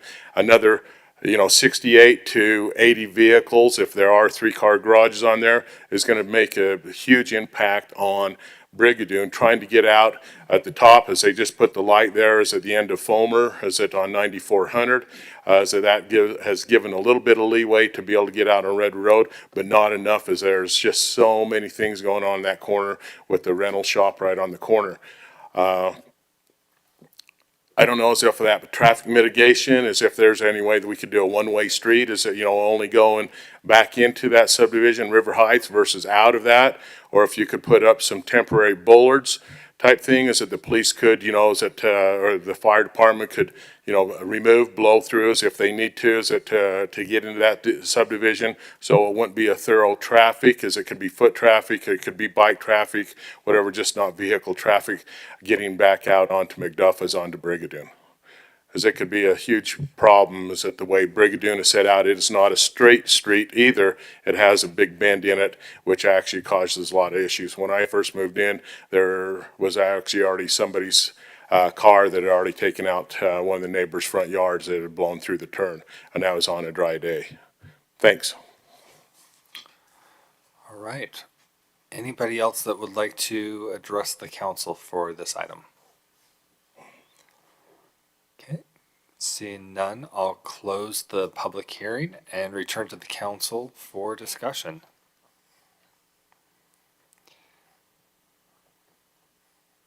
And as soon as I said that, I saw a hand go up online. Is there... I'll move to just suspend the rules to take comment on that. I'll second that. Thank you. Mr. Coffin coming in, or Chris Coffin coming in just barely under the wire. We'll open it up so you can speak on this one. You can have up to 3 minutes. That's fine. I won't take 3 minutes, and I apologize. I thought the hand was already raised. So, just want to fully support what DeLon just said, as well as the speaker before him. I'm at 1474 Brigadoon, and I have the same concerns that they do. And just a question I want to add is if they can make that street alignment work at an R8, why not do it? Why does it need to be an R6? And that's what I have. So thank you. All right. Thank you very much. Anybody else that wishes to speak before we close again? All right. I do appreciate being part of a council that's willing to err on the side of more public input. I very much appreciate that from my fellow council members. Thank you. Okay, we'll start with Councilmember Whitelock online, then Councilmember Jacob, and then Councilmember Green. So, Councilmember Whitelock, please. Thank you. They brought it up, and we've had an email that brings up an artisan well on that property, and there is some interesting language in the MDA that talks about underground water, and I would really like to see more in the MDA that handles that, because when I look at the conceptual plan, I don't really see anything there. And just an FYI, when we're putting things in for us, if we could put them in a manner that when we blow it up to truly read everything on that concept plan, it could be readable, that'd be great. So I really need to know more about this. I was surprised when I read that there might be a concern with basements in this area. And so I don't feel comfortable making a decision when I don't feel like I know enough information about this actual location. So I need to know, is it an artisan well? Is it high groundwater? That seems odd. What is this water issue that's referenced? That I need to know. And then on the concept plan, it shows either a street or just a sidewalk that's going into the north subdivision. I would hate to see a street there. That would add a lot of traffic to a lot of places. So that's just my questions and my input. Thank you. All right. Councilmember Jacob. Thank you. So I've got a couple of thoughts on this. My initial thought is why this specific zone. The future land use map has this down for a medium density zone. At medium density, the densest medium density as R18 means you get fewer lots than you get if you go to the R16, even though they're 8,000 square feet. Because the zone is not only the square footage. The zone is also the setbacks. The zone is also the minimum lot widths. All of those things play into what an R18 is versus an R16. And as we can see plainly here, right? These are 8,000 square foot lots, but these are not R18. So if you do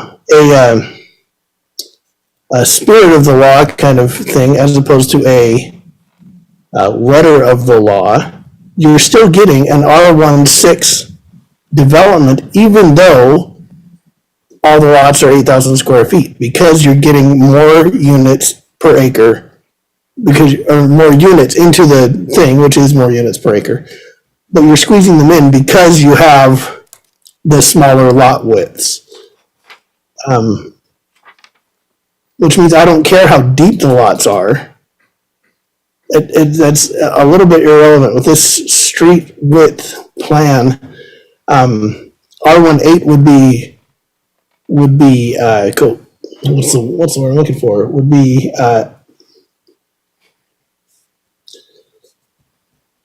would fit the current land use map. There's a word that I just escaped my mind. Congruent with the current land use map, the R110 is, or the R16 is not congruent with the current future land use map. And so I don't think this fits the letter or the spirit of the law when it comes to medium density. I think you're going high density. Now, granted, high density R16 is still kind of a bit of a buffer transition between the R14 to the north and the R112 to the south, but so is R18 and so is R110. So I think I'm going to be a no on R16. I just don't think it's the right. I think you're violating the spirit and the letter of the law just with the number of units you're getting in there, as opposed to going with the R18 or the R110. Councilmember Green. I've got a few thoughts. First off, this came before the land use committee several months ago, and none of us liked this idea. Actually, we said we'd rather keep it R18 and modify the setbacks than we would want to go R16. But and so it's disappointing that that we provide some feedback and it gets totally blown off. But let me go through a few things that I do not like about this project, and where I'd want to see this go. I'm not sure that I'm really concerned about the narrow lot size, because it makes the neighborhood more walkable. It could, if designed right, give more of a walkable neighborhood, not spread out quite so much between houses. I live in an R18 neighborhood and it's terrible for walkability. I'll just tell you, it's terrible its walkability is terrible. So from a walkability standpoint, the R16 can work. Here's a couple other thoughts, and I'm just going to go down these. The one thing that the R16 does buy us is that we can put some traffic calming measures in Brigadoon, because there's a trade-off. If we go R18, R110, we probably can't put or require the developer to put traffic calming measures on Brigadoon. I am not, and I've changed my philosophy over the last since October. I am not going to wait for a traffic study. Traffic studies take 2 years. We get streets put in. The neighbors complain about the roads being too fast, and then the city's got to do something after the neighborhood's built. What we're going to start doing in neighborhoods is we're going to start putting the traffic calming measures in when they build them, and not wait until the traffic gets too fast. There is no way on earth that we're going to put speed tables in. Okay? I've heard some neighbors say that. I heard it mentioned again tonight. Speed tables are the worst thing for traffic calming measures in the city, right, Mayor? Nobody likes speed tables. They're costly. They rip up snow plow blades. All kinds. The fire trucks hate them. They're terrible. We can put pinch points in. We can put gateways in. We can put chicanes in. There's lots of things that we can do to make the traffic calming measures, but we're going to build them in. There are about 7 things that I would like to see in the MDA. And I'm just going to go through these. I think everybody got emailed a copy, but I'll go through these very quick. In D3, it says the master developer will need to put in a sewer, improve the sewer. No, let's make it shall. The master development shall. I'd like to see a sentence added. If everybody remembers, that part of 13th West is going to get constructed here starting this summer. Well, I'll be go to heck if we're going to put a brand new road in and then we rip it up for a new sewer system. So in D3, I want to see something where the master developer coordinates with the city and ensures the sewer improvements in the section are integrated with the 13th West improvement project, because I think that would work better for you, wouldn't it, Mr. Davenport? I hope so. I do want to clarify, I do want to see in D5, clarify how the irrigation easement's there. I want to make sure that the irrigation easement is clearly identified on all the lots where the irrigation line crosses the property. In D6, I want to make sure there's a paragraph that clearly states the under drain easement is going to be clearly identified on the plat where the under drain crosses. In D6, I also want to see what the plans are, and Councilmember Whitelock alluded to this. There's a lot of groundwater there. There's an under drain. What guarantees do we have in the building standards that are going to ensure that these houses don't fail because of the water? We've got to do something to protect the groundwater. Maybe even protect the groundwater. That groundwater is being used for something. We don't want to poison it. So we've got to protect the groundwater. We've got to have understanding of what building processes will be used to prevent the shifting of the foundations. Do we need French drains? Do we need sump pumps? Do we need special foundations? There's potential increased humidity issues. Do we need bioswales in the park strips to drain water? We need to look at that. I want to add something in D7 that specifically says that the maximum number of units is 34. And that if the developer decides to change the setback requirements of the number of units, the zoning automatically reverts to R110 on the date of the application. All building ceases and a new rezone process starts. I do not want to get to a point where we have R16 and the developer comes in and says, whoops, we can't build it at R1 at 8,000 square foot standards. We want to go to R6. We've had that happen in a couple of MDAs where developers have come in and said, oh, whoops, we need to fix that. That's not going to happen in this MDA.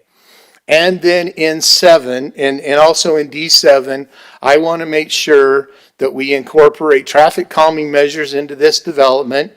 I would like to see a minimum of at least 3 traffic calming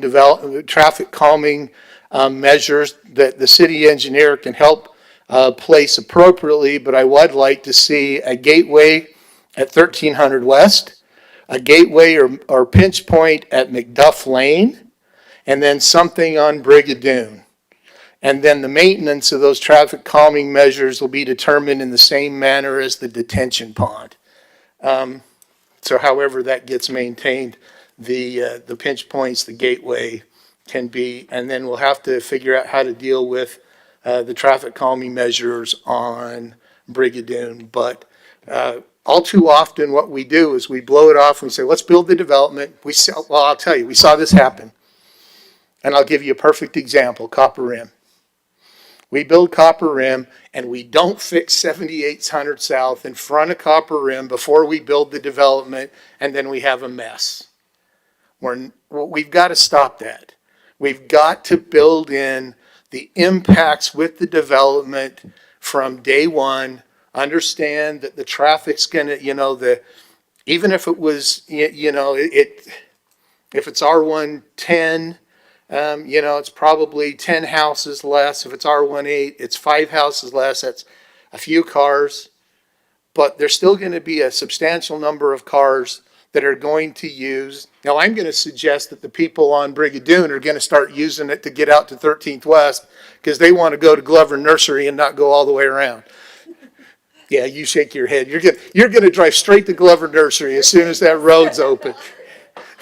Not right now. There's a 24-inch gas line going on, so you don't want to go down 13. Yeah, that is true. But, some of the people from Brigadoon are going to use the new street to go to Glover Nursery or go to the beignet store or go to the drink store or go to the ice cream store. We just know that's going to happen. So there's going to be some trade-offs there, but we need to be proactive, and we need to make sure that the appropriate traffic calming measures are in place. A gateway at 90th and 13th where the pinch points and makes look pretty is going to be a very good measure to say, you're now entering a residential neighborhood, slow the heck down. And so those are the kind of things that I think we need to do. So thank you. I do see a hand raised from Mr. Murray. Yes, so my understanding is that the developer, the applicant, did communicate to Ray McCandless, the planner on this development, today that he agrees with all 7 of those items that Councilmember Green just communicated. And if the development agreement were to be redrafted to include those 7 items, he would sign it, as my understanding, and it could come back to you for a future vote as an option to you. I just wanted to pass along that information that Ray passed on to me earlier today. So Thank you. The 7th one, I added a 3rd calming measure just because of the question you asked with exactions. So I'd like to see a 3rd in there, but there you go. Councilmember Worthen. I agree with Calvin on this.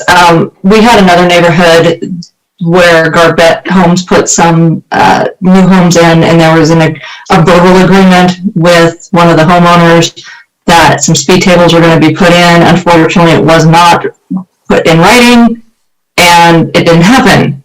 So I think you're right. We need to be proactive. We need to make sure these things are written down so it's taken care of and we're taking care of the current community members. So I'm glad to hear that they agree and will sign that. But I just want to make sure we're doing our due diligence and writing everything up correctly to make sure we have those kinds of things taken care of so we don't have residents coming back saying, but you said, if it's in writing, then we're good to go. We'll go Councilmember Bloom and then Councilmember Whitelock. I want the residents to know we hear you loud and clear on the traffic. We live here too, and we want to make sure that we want to work with the developers and make sure it's all as best possible when we're building to make sure you're also taken care of, and we understand that. And so I want to say we really appreciate that feedback because I believe it makes what we're doing even better. And my question was answered about, because I agree with Calvin with your amendment on these. I really like that. I really like the due diligence on it. And that makes me very happy that the developer is willing to go with that. And with that, I'm happy with what you said.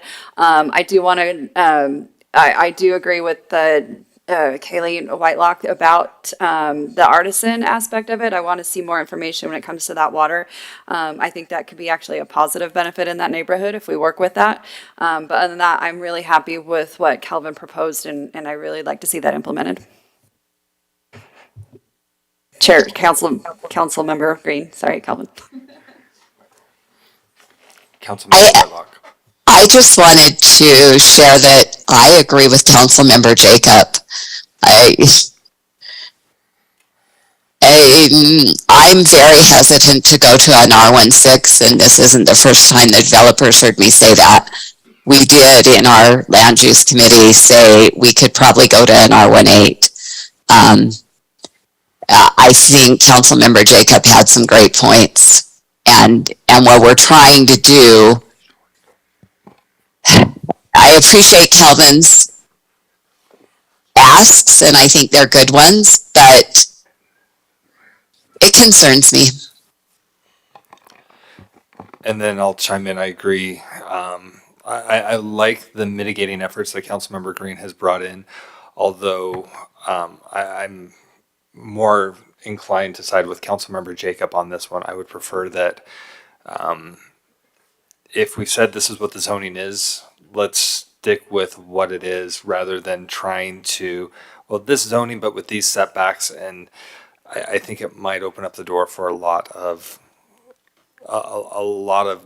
potential miscommunication, misunderstanding, concerns, and problems with development.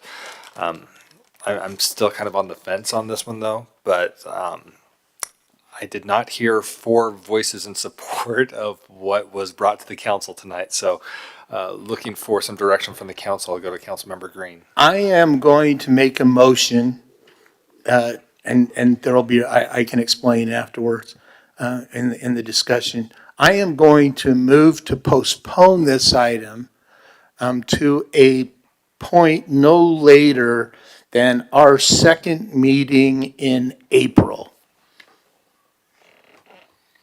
I'll second that. And I mean second business meeting in April, so the 3rd week in April. Okay. So we have a motion to postpone till no later than the second council meeting in April by Councilmember Green, second by Vice Chair Bloom. Discussion to the motion. I see first Councilmember Jacob's hand, and then Councilmember Whitelock's hand, and then Councilmember Green's light. Councilmember Jacob. Thanks. Rather than do Actually, anything. pause for just a second. I apologize. I'm flashing back to the rules, and I believe the person who made the motion gets priority to speak to it. So we'll go Councilmember Green, and then Jacob, then Whitelock. The main reason I want to do a motion to postpone is the developers heard a bunch of things tonight. They agreed to some, they said they'd agree to some things, but they also heard some concerns about the zoning R16, R18. What I want to do is just give the developer some time to go back and see is what's best and works, and then we can make a final decision. Sorry, Councilmember. Councilmember Jacob. Thank you. That. Easy for you to cough.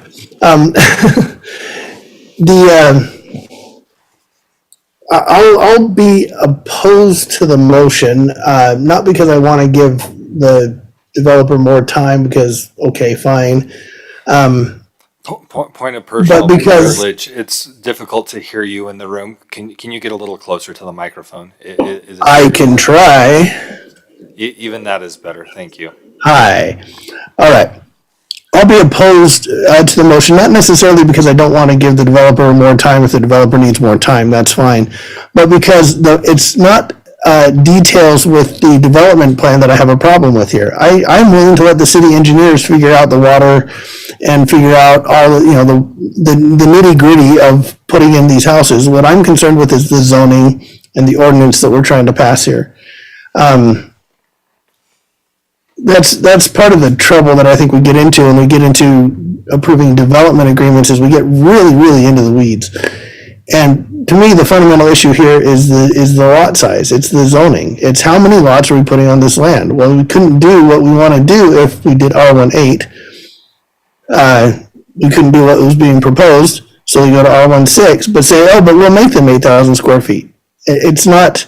I'm fundamentally opposed to the underlying request, not the details, not the nitty gritty to the development agreement and the water and the speed tables or not speed tables or whatever.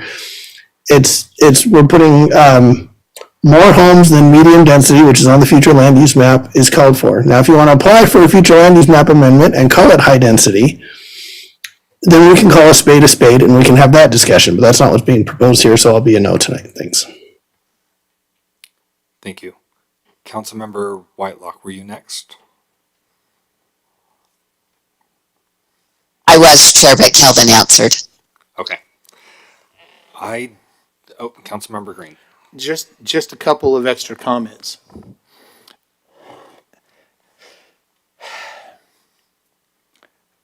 I understand where Councilmember Jacob is coming from.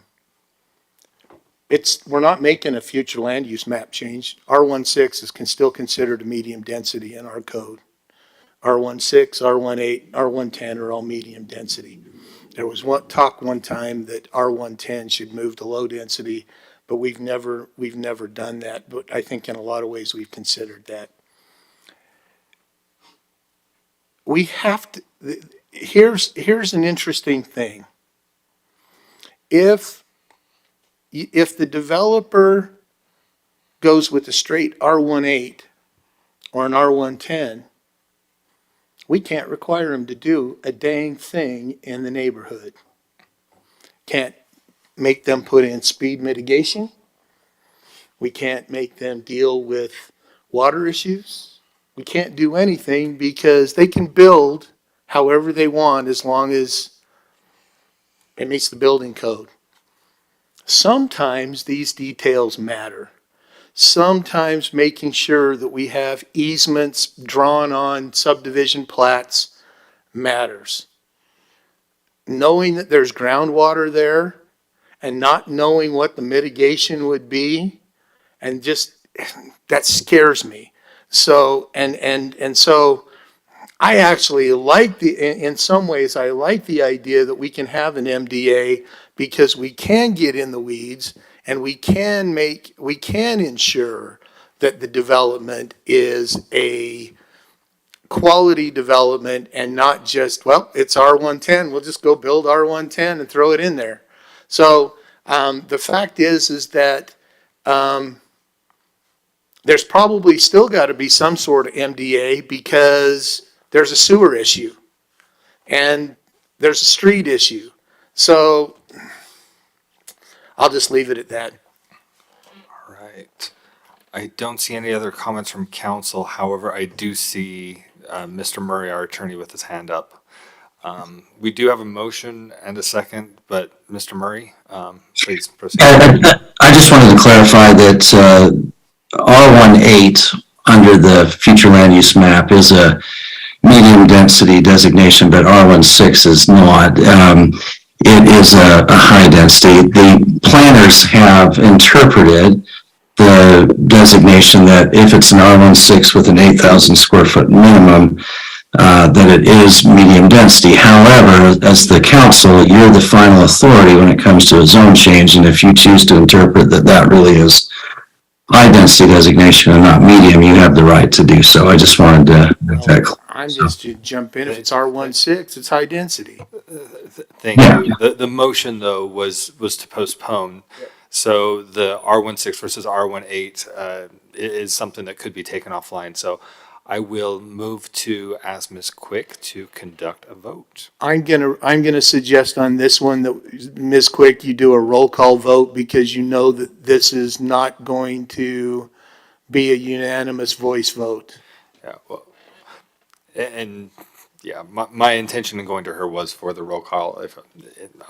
Yeah. I just want to make sure. Beautiful. She's on top of it already. Awesome. Thank you, Cindy. Councilmember Jacob. No. Councilmember Whitelock. No. Councilmember Pack. No. Councilmember Worthen. Yes. Chair McConaughey. Aye. Councilmember Green. Yes. And Vice Chair Bloom. Yes. Okay, I show motion passes 4-3. Thank you very much. Okay, and again, that was to come back no later than the second meeting of April. So, And just to clarify, that's the second business meeting in yes, April. the second city council, not committee of the whole. Okay, moving on, we have a number of business items tonight. We'll start with proposed amendments to nuisance animals and animal licensing provisions. I am jumping all over the place trying to get everything visible, and I don't see right away who this is. Mr. Etchell is available, or I can Alan Anderson, start. your name's the one presenting on here. Do we need to? Nope, I'm ready. I do see Dan. Do we need to make him presenter, or? I think you can make him presenter if there's questions that you would like to ask. I've opened it up so he can speak. Does he need to share screen? No. Okay. There are no slides for this presentation. This is just coming back to what the council had asked. So just very quickly, at the October 26, 2022 Committee of the Whole meeting, the council discussed animal control ordinance, the community cats program. Council requested several amendments and additional study of other issues. You'll remember one of those was to begin the program with the USDA for raccoons and skunks. This is the code changes. And the code changes talk about, there was a request, a majority of the council that asked for the cats being licensed, no more than 4 cats per home or per licensee. Talked about community cat caretakers must register with the city's animal control division, receive a community cat caretaker permit. That's on lines 49 through 57. And then no person or persons, limitation on licenses. No person or persons at any one residence shall own, harbor, or license more than 4 adult dogs or own, harbor, or license more than 4 adult cats at any one residence. So this brings the code to what was asked by the city council with the adoption of this. There are two other provisions that aren't related to code, one of which that the council asked for is fee, or a sliding fee scale for spaying and neutering cats in the community cat program. That would be more of a budget issue rather than a code issue. And the second one were signs to be placed on parkways. That would be an administrative matter that the mayor or CAO can implement. All right, so exactly what is being asked of the council this evening? Approve this ordinance change. Approve this ordinance change. We've included the code, staff has included the code that the council has asked us to do back in October, and it is now ready to come to the council for approval. Councilmember Green? I am going to move to approve. But before you make a motion, I have a question in the code. On line 60, it's on the Exhibit A, where it's number 6C. Community cat taker permit shall be valid for blank years. Yes. Yeah. I wanted to get that clarified before we approve a blank year. Yes, thank you for reminding me of that. I'm glad you said something because I. It's in my notes, yeah. Chair, yes. there is also in line 54, a fill in the blank, I believe. Number of feet. So you have to, we need the council to define the number of feet where an applicant will engage in caretaking activities. And then also the community cat caretaker permit shall be valid for a number of years. So yes, thank you.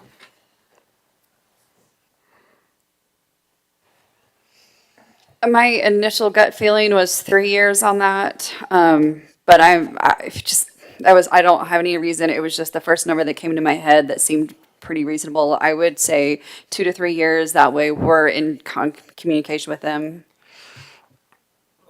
I know I cut off Councilmember Green earlier, but before going back to him, my question would be why we would give preferential treatment to community cat caregivers than those who have their own domestic cat or dog that have to renew licenses every year. Just a thought. I do see a hand up from Mr. Dodd and from Councilmember Whitelock. Let's go Councilmember Whitelock first and then Mr. Dodd. Thank you. I would love to hear input on the number of feet away, but I want to preface that by saying that typically what's occurred in the neighborhoods, it's usually houses bordering, so maybe 100 feet, because we live in a bigger neighborhood, and the other neighborhood that had an issue, which wasn't Teton Estates. It was, I don't remember the name of that neighborhood. Anyway, they're also larger lots. I think if we read all that's involved with the community cat caretakers, how they have to send out a notice and stuff, I think that might be a reason to extend their permit for more than the same. But I'm open to hear ideas. I think she's right there.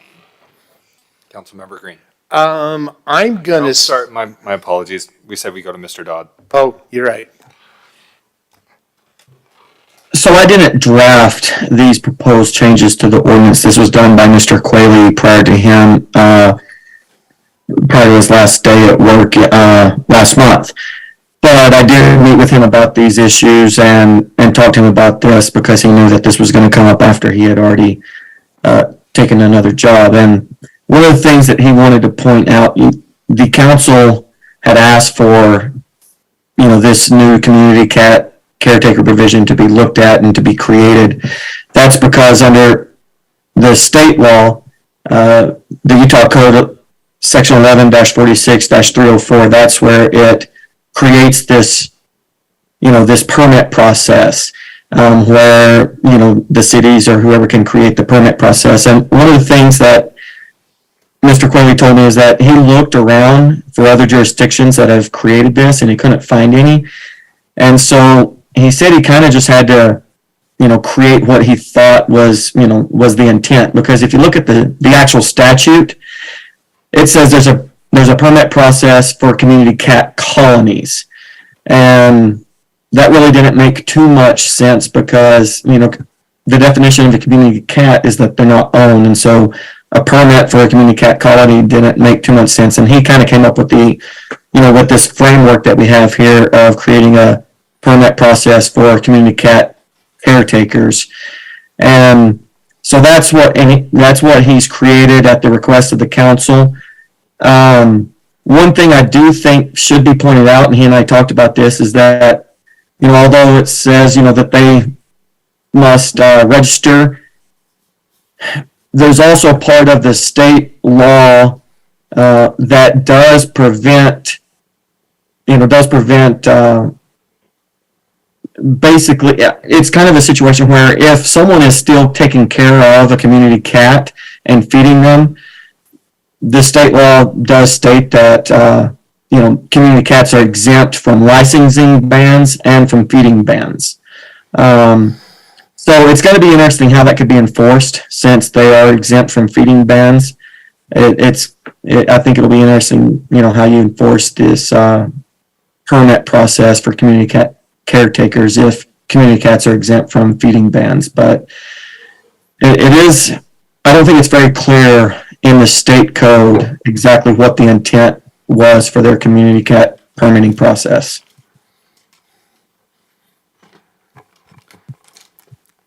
All right, Councilmember Green, I'm not going to interject again before you get the floor. On the notice, I want to make sure that there's enough houses around that get notified, but not enough that it's going to make a big burden.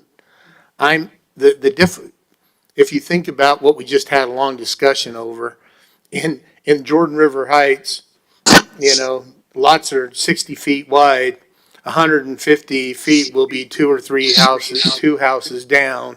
In a R18, 150 feet's two houses. I think I want to go more than two houses, so I think I'd like to see 200. I think 200 feet there gives you the house and probably 3 houses on each side and across the street probably and behind you. I think 200 feet's probably good enough because that would cover all the huge lot sizes in the city. Let's go to Councilmember Whitelock. Oh, thank you. I had actually put my hand down, but what I wanted to share is that the state code may be being changed. That's true. So. I think if we put this into code, because it is pretty strict and it is pretty clear, I think it's pretty clear on what a resident needs to do. And I would love to see us setting that example for the state because we do have such an issue, especially in this neighborhood. And I want to make sure that we're taking care of our residents and taking care of this colony cat by applying something like this and making the residents accountable for the actions.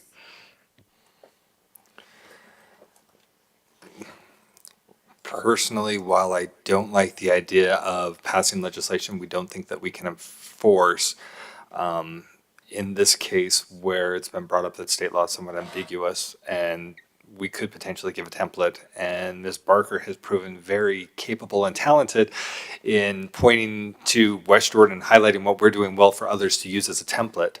I think I would be in favor of proceeding and moving forward. I'd look to the council for a motion, being sure that that motion has clarity to those blank spaces. Go ahead. Oh, I was just wanting to say, I think you were just saying that clarity on the feet and the years. So I will make a motion to approve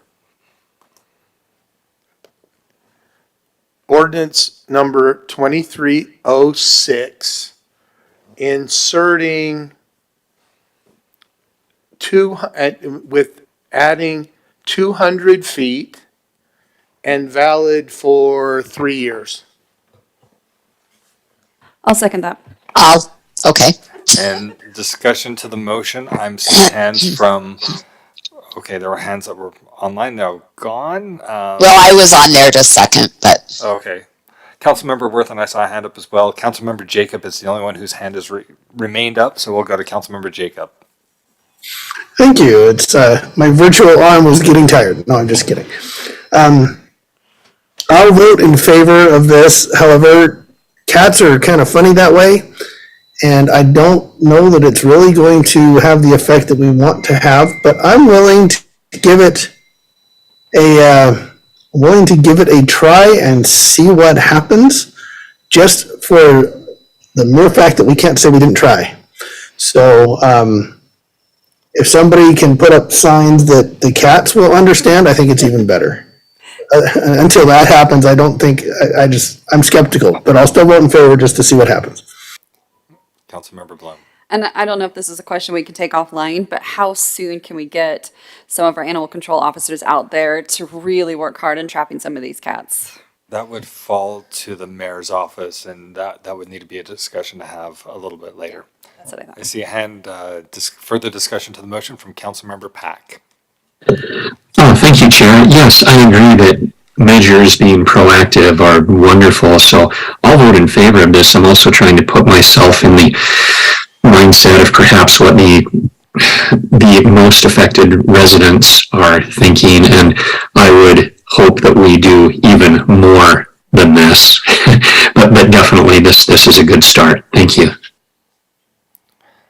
All right, I'm not seeing any other lights nor any other hands, so I'll turn to Ms. Quick for a vote.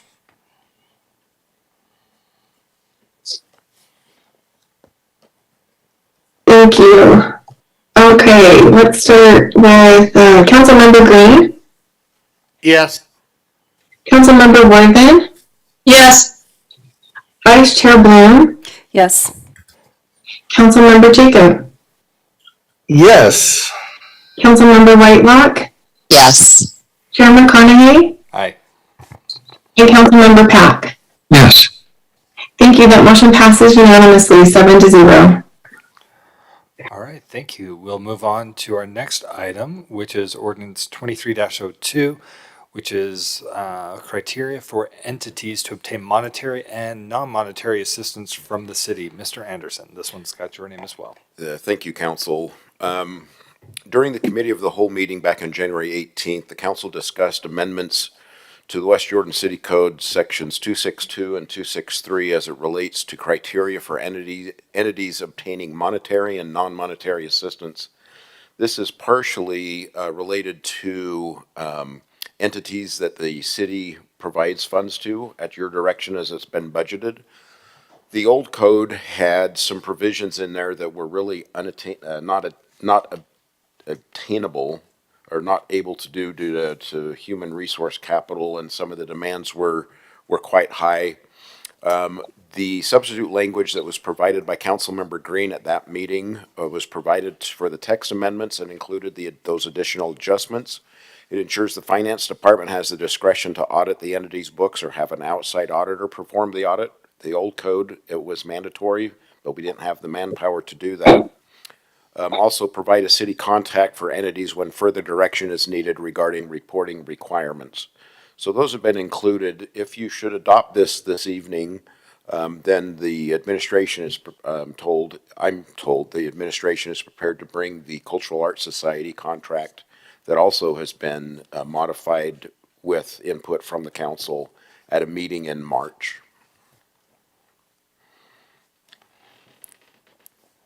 Any questions, comments, discussion from the council? Councilmember Green. I'm going to move to approve ordinance number 23-02. I'll second. Motion by Councilmember Green, second by Councilmember Bloom. I'd ask for discussion to the motion. I'm seeing. All right, go for it. Not Mr. Dodd. Mr. Tingy. Mr. Tingy. Jared, if you would. Yeah, I just saw this, that originally the ordinance was amending sections 2 and 3 only, but we've also amended 1. So in the ordinance, we would need to, with the motion, make those changes as well, stating that it's also amending section 1 as well as 2 and 3. So I will. I made that motion. Did you second it? I'm going to, are you okay if I withdraw the motion? Absolutely. And I'm going to remake the motion that we approve ordinance number 23-02 and adding to the resolution that we're also amending section 1. Yeah. And I'll second that again. All right, Mr. Tingy? Okay. For those who are listening at home, he's nodding his head affirmatively that Yes. that motion sounds good. Okay, any discussion to the motion? If not, we'll look to Ms. Quick for a vote. And we'll start with Councilmember Whitelock, Yes. Chair McConaughey, Aye. Councilmember Worthman, Well, I hate the arts. Everybody knows that. No, of course, yes. Yes. Just Councilmember Pack, Yes. Councilmember Jacob, Yes. Vice Chair Bloom, Yes. and Councilmember Green. Yes. Thank you. That motion passes unanimously, 7-0. All right, next item on the agenda also has Mr. Anderson's name with it. It is ordinance 23-03, talking about waiver of fees, fines, nonprofit assistance to conform with state code. Mr. Anderson. Yes, and also Mr. Tingy is the attorney that drafted this if you have legal questions. Back on the Committee of the Whole meeting on January 18th, 2023, the council discussed amendments related to this one and the next one. Both deal with how fee waivers are accomplished in the city under this form of government, and in accordance, these changes will make us in accordance with state code. So at that meeting, there were some proposed amendments made. Council requested additional adjustments, removing everything after 989 on lines 34 and 35 of the packet that was on January 18th. Have the city treasurer provide a list to council of accounts that need to be written off every 6 months, so biannually. And adding language stating no less frequently than once a year.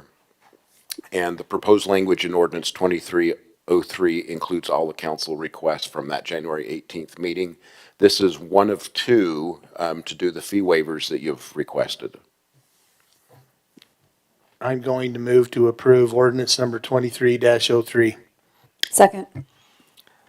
Motion by Councilmember Green, second by Vice Chair Bloom. I did not see any hands online, but I'll look for any discussion to the motion. And not seeing any lights or any hands, I'll look to Ms. Quick for a vote.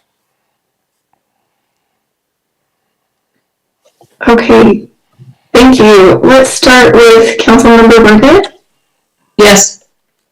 Councilmember Whitelock, Yes. Councilmember Green, Yes.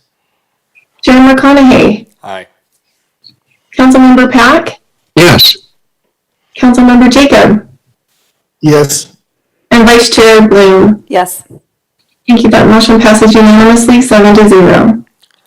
All right, and our next item is ordinance 23-04 regarding discretionary authority of the mayor and limitations of the authority of the mayor, and this one also has Mr. Anderson's name with it.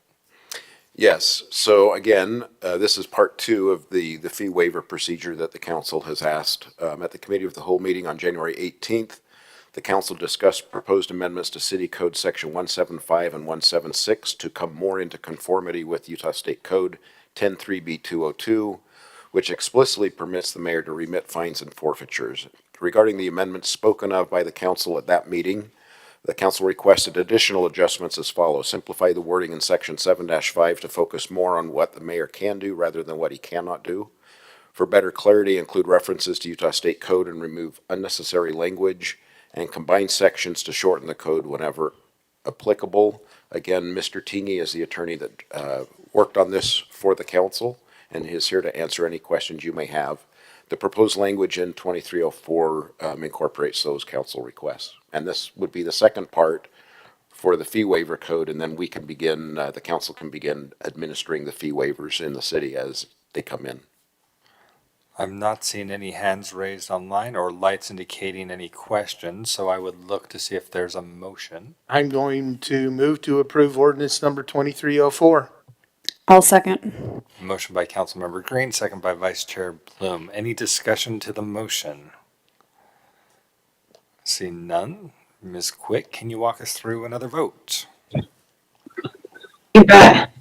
Let's start with Councilmember Green, Yes. Vice Chair Bloom, Yes.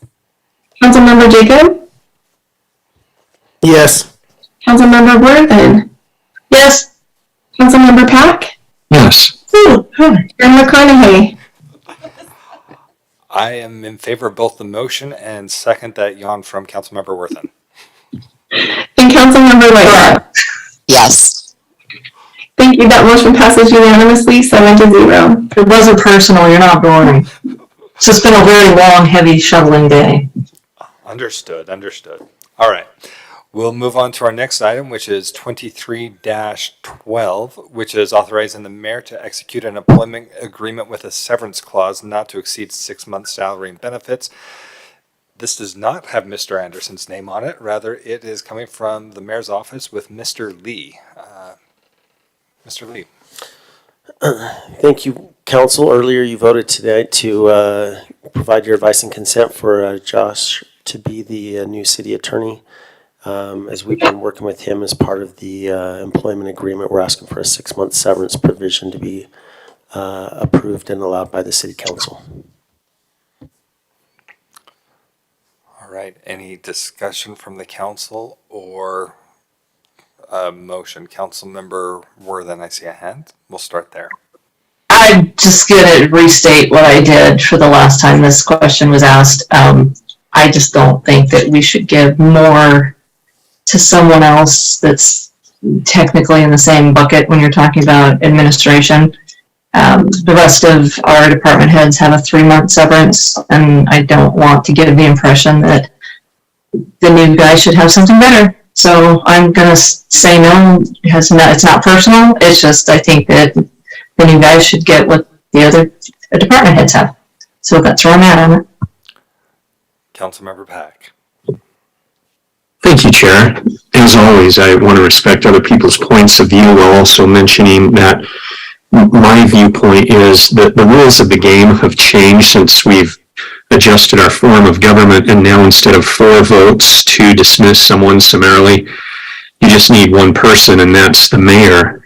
And to respect someone coming from a different job, perhaps moving a family, or even if not burning a bridge, severing a tie to a job that'll be filled and you can't go back to, especially in an election year where in 10 months, if potentially there is a new mayor, that mayor could just summarily dismiss these at-will director level appointments. I think that there needs to, it needs to be win-win on both sides. And I think that this would justify having 6 months severance as opposed to 3 months.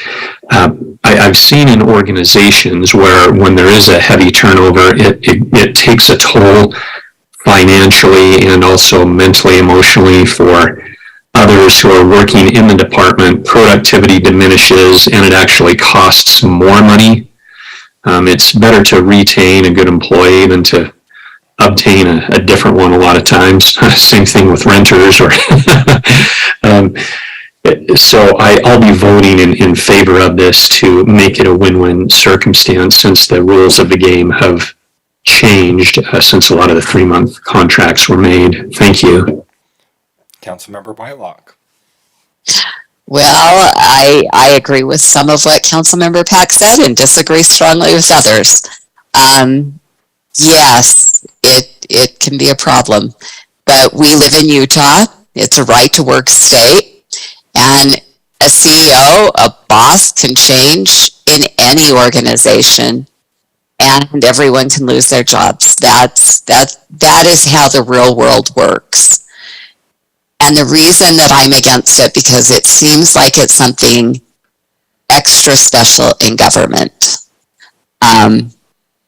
I've never had a job where they said, hey, you know what, you're so great, let's give you a guarantee that if we decide we don't want you for whatever reason, we can get rid of you, but we have to pay you half a year's salary. So our residents are against these, and I believe that I work for the residents. And I also agree with Councilmember Worthen.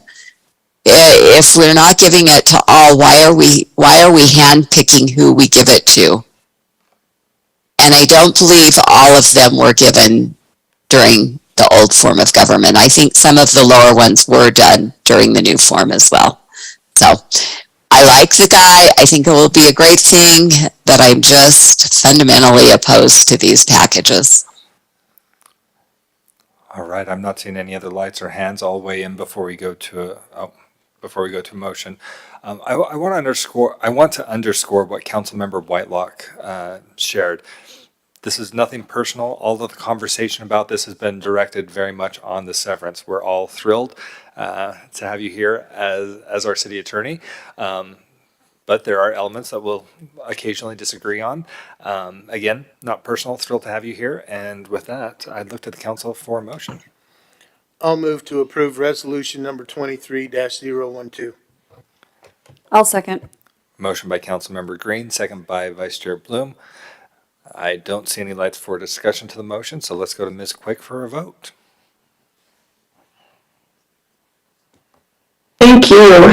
Let's start with Councilmember Whitelock, please. Yes. Thank you. Councilmember Worthen? No. Councilmember Pack? Yes. Councilmember Jacob? Yes. Chair McConaughey? Aye. Vice Chair Bloom? Yes. And Councilmember Green? Yes, and will you double check with Councilmember Whitelock on her? I was about to do that. Thank you, Councilmember Green. Councilmember Whitelock, you voted yes, is that correct? To approve, I voted no. Did I say yes, Cindy? Yes. No. I'm in. Am I not listening correctly? Because she's usually right, but I'm like, Right. Just after your comments, I wanted to be sure. Thank you, Councilmember Whitelock. There was a moment of stunned silence, like, wait, did he word the vote or word the motion backwards? That's what I was wondering is, did I word the motion right? Thank you. I feel that motion ended up passing 5-2. Okay. I'm going to move to approve the consent calendar items 8A. I was a second.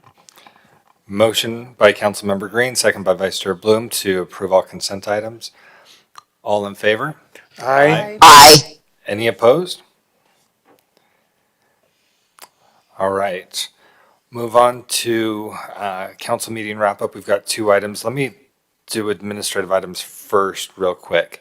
One item that came up in the mayor's report was the Dr. Seuss Day. I had received an email from Heartland Elementary asking for council members to participate with that. I had assumed all had. It sounds like that's not the case. So March 2nd, 8:30 a.m., Heartland Elementary has invited members of the council who would like to be there. Last year, they also had police, fire, others who are in attendance. It's from 8:30 a.m. until 10. You go around to the different classrooms reading books to the kids. Very worth your time. And West Jordan Elementary is looking to do the same starting at 10 a.m. That one's still being finalized. Ariel Campos from the mayor's office is working on that. I had a little conversation with him today, and I know he's still trying to get everything wrapped up, but watch for an email or a phone call or text from him in the next couple days. But in the meantime, if you could mark on your calendar March 2nd from about 8:30 a.m. till probably 11:30 or so. If you're able to attend, that would be very appreciated. Other administrative item, we do have some discussion items for committee of the whole that follow immediately after this. They're not very substantial. I think they'll go relatively quick. Just want to give council an opportunity to share their thoughts on those items. That said, this meeting's gone longer than anticipated, so if it does not happen, and if there's just a motion to just straight adjourn rather than go to committee of the whole, that's fine as well. We also have a closed session item that is not imperative to be heard tonight, but we could do that if the council would like. Again, up to the council. That's all I have for administrative items. We'll go to council remarks. Councilmember Whitelock, we'll start with you. Chair, could we do the closed and then maybe come back and do the work session, depending on how much time is left? Sure. That would be I would be in favor of that. I just too want to shout out to our Public Works Department. All of our departments are great, but when what you read on social media is praise for our city, it really makes you feel good. And then I also wanted to share, I was in a local store, and as I turned the corner, there was one of our officers speaking with a couple, and it just made me really happy because what he was saying is, yes, West Jordan is a really great place to work. I love being here. So that made my day. Councilmember Pack. Thank you, Chair. Yes, definitely agreed. It's been wonderful going on ride-alongs with EMT, police, fire, snowplows, seeing what they encounter real time instead of just hearing about it anecdotally. So much appreciation to all for, we're all in this together, just doing our own individual parts in synergy with one another. Dr. Seuss Day, thanks for mentioning that, Mayor and Chair. Yes, I think my Dr. Seuss costume is just about ready to wear out. It's one of the highlights of my March, going into schools and reading. It was great having the NBA events here, and contrary to some of the prolific comments that were made, I think you can find anything that you want to find anywhere you want to find it, even in Salt Lake. It was nice being able to speak with people who came from different states and different countries. And thank you, Mayor, for advertising abundantly for the position that is open on Planning Commission. Appreciate the public outreach to hopefully reach more people and have a deeper pool of applicants. With regard to the prolific feral cat comments, I again appreciate that we took measures to move forward today and take a different approach. And while I also hope that we can continue to do more, as was alluded to, it's hard to get cats to read signs and they don't conform to boundaries. Growing up, I was a dog person, but we have a rescue cat as of the last dozen years. And so I've learned a lot more about cats and taking care of them. As always, wonderful hearing different perspectives from council members and staff, and grateful that we can work together for the betterment of the city and everyone stay safe out there in the snow. I know Jordan School District is closed again tomorrow for it's a distance learning day. Thank you, Chair. And they don't have school on Friday for parent-teacher conferences. Councilmember Worthen. So I just wanted to, can you see, you probably can't see this. Okay, so there's a post here from West Jordan Fire. Anyway, I'll just have to read it. Yeah, I was like, right, it's messing me up. Let's see if I can take that off. Okay, here we go. You see it? The video's not visible in the council chamber anyway. Okay, well, anyway, it's this really great picture of West Jordan Fire in the snow, and you really can't even see the mountains because the snow's so bad, which is indicative of it today. But it says, looking for helpers. You will always find help.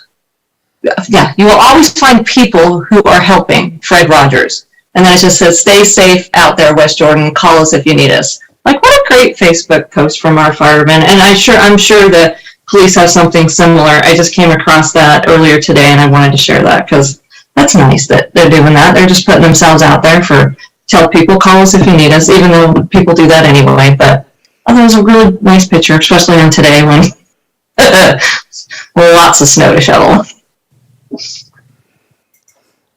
All right, we'll go to Councilmember Green. I just wanted to say thank you. Appreciate the recognition. Thank you, Calvin. Your hard work is very much noticed. Going off the helping aspect, and we got stuck today. We made the mistake of stopping to turn on our 4x4, and the stopping caused us to be stuck. And as we're trying to get out, all of a sudden I had 4 neighbors run up with their shovels just like that and just helped us get our car out, stuck from out. And it was really amazing to see everybody helping each other shovel today when you looked out, and it was that's what our city is about. And thank you for everybody who helped neighbors and checked on neighbors, checked on the the sick and the elderly to make sure they were taken care of, and shoveled and made it through this kind of adventurous and fun day. And that's what we're all about. All right, I'd look to Councilmember Green for a motion. I am going to move that the West Jordan City Council convene a closed session to discuss either the character, professional competence, physical or mental health of an individual, pending or reasonably imminent litigation, the purchase, exchange, or lease of real property, or the sale of real property, including any form of a water right or water share as provided by Utah Code Section 52-4-205. Second. Motion by Councilmember Green, second by Vice Chair Bloom. Ms. Quick, will you walk us through a roll call vote? Yes, let's start with Councilmember Jacob, please. Yes. Councilmember Pack. Yes. Councilmember Worthing. Yep. Vice Chair Bloom. Yes. Councilmember Whitelock. Yes. Councilmember Green. Yes. And Chair McConaughey. Aye. Thank you. That motion passes 7-0. All right, we will move into closed session and then we will return here. We will let Mr. Anderson work his magic with the different Zooms so that they don't conflict and we can still be compliant with state law that says we have to return to the open session before we adjourn the meeting or before we go to the committee of the whole. So we will be back soon. Will he send us a He already did. he did. Okay, thanks. 6-7 minutes ago. So we log out of this one, log into that one. Correct. You can log out of this one, log into that one. I think he has to keep this one going, however, for recording purposes. Okay. See you on the other one momentarily.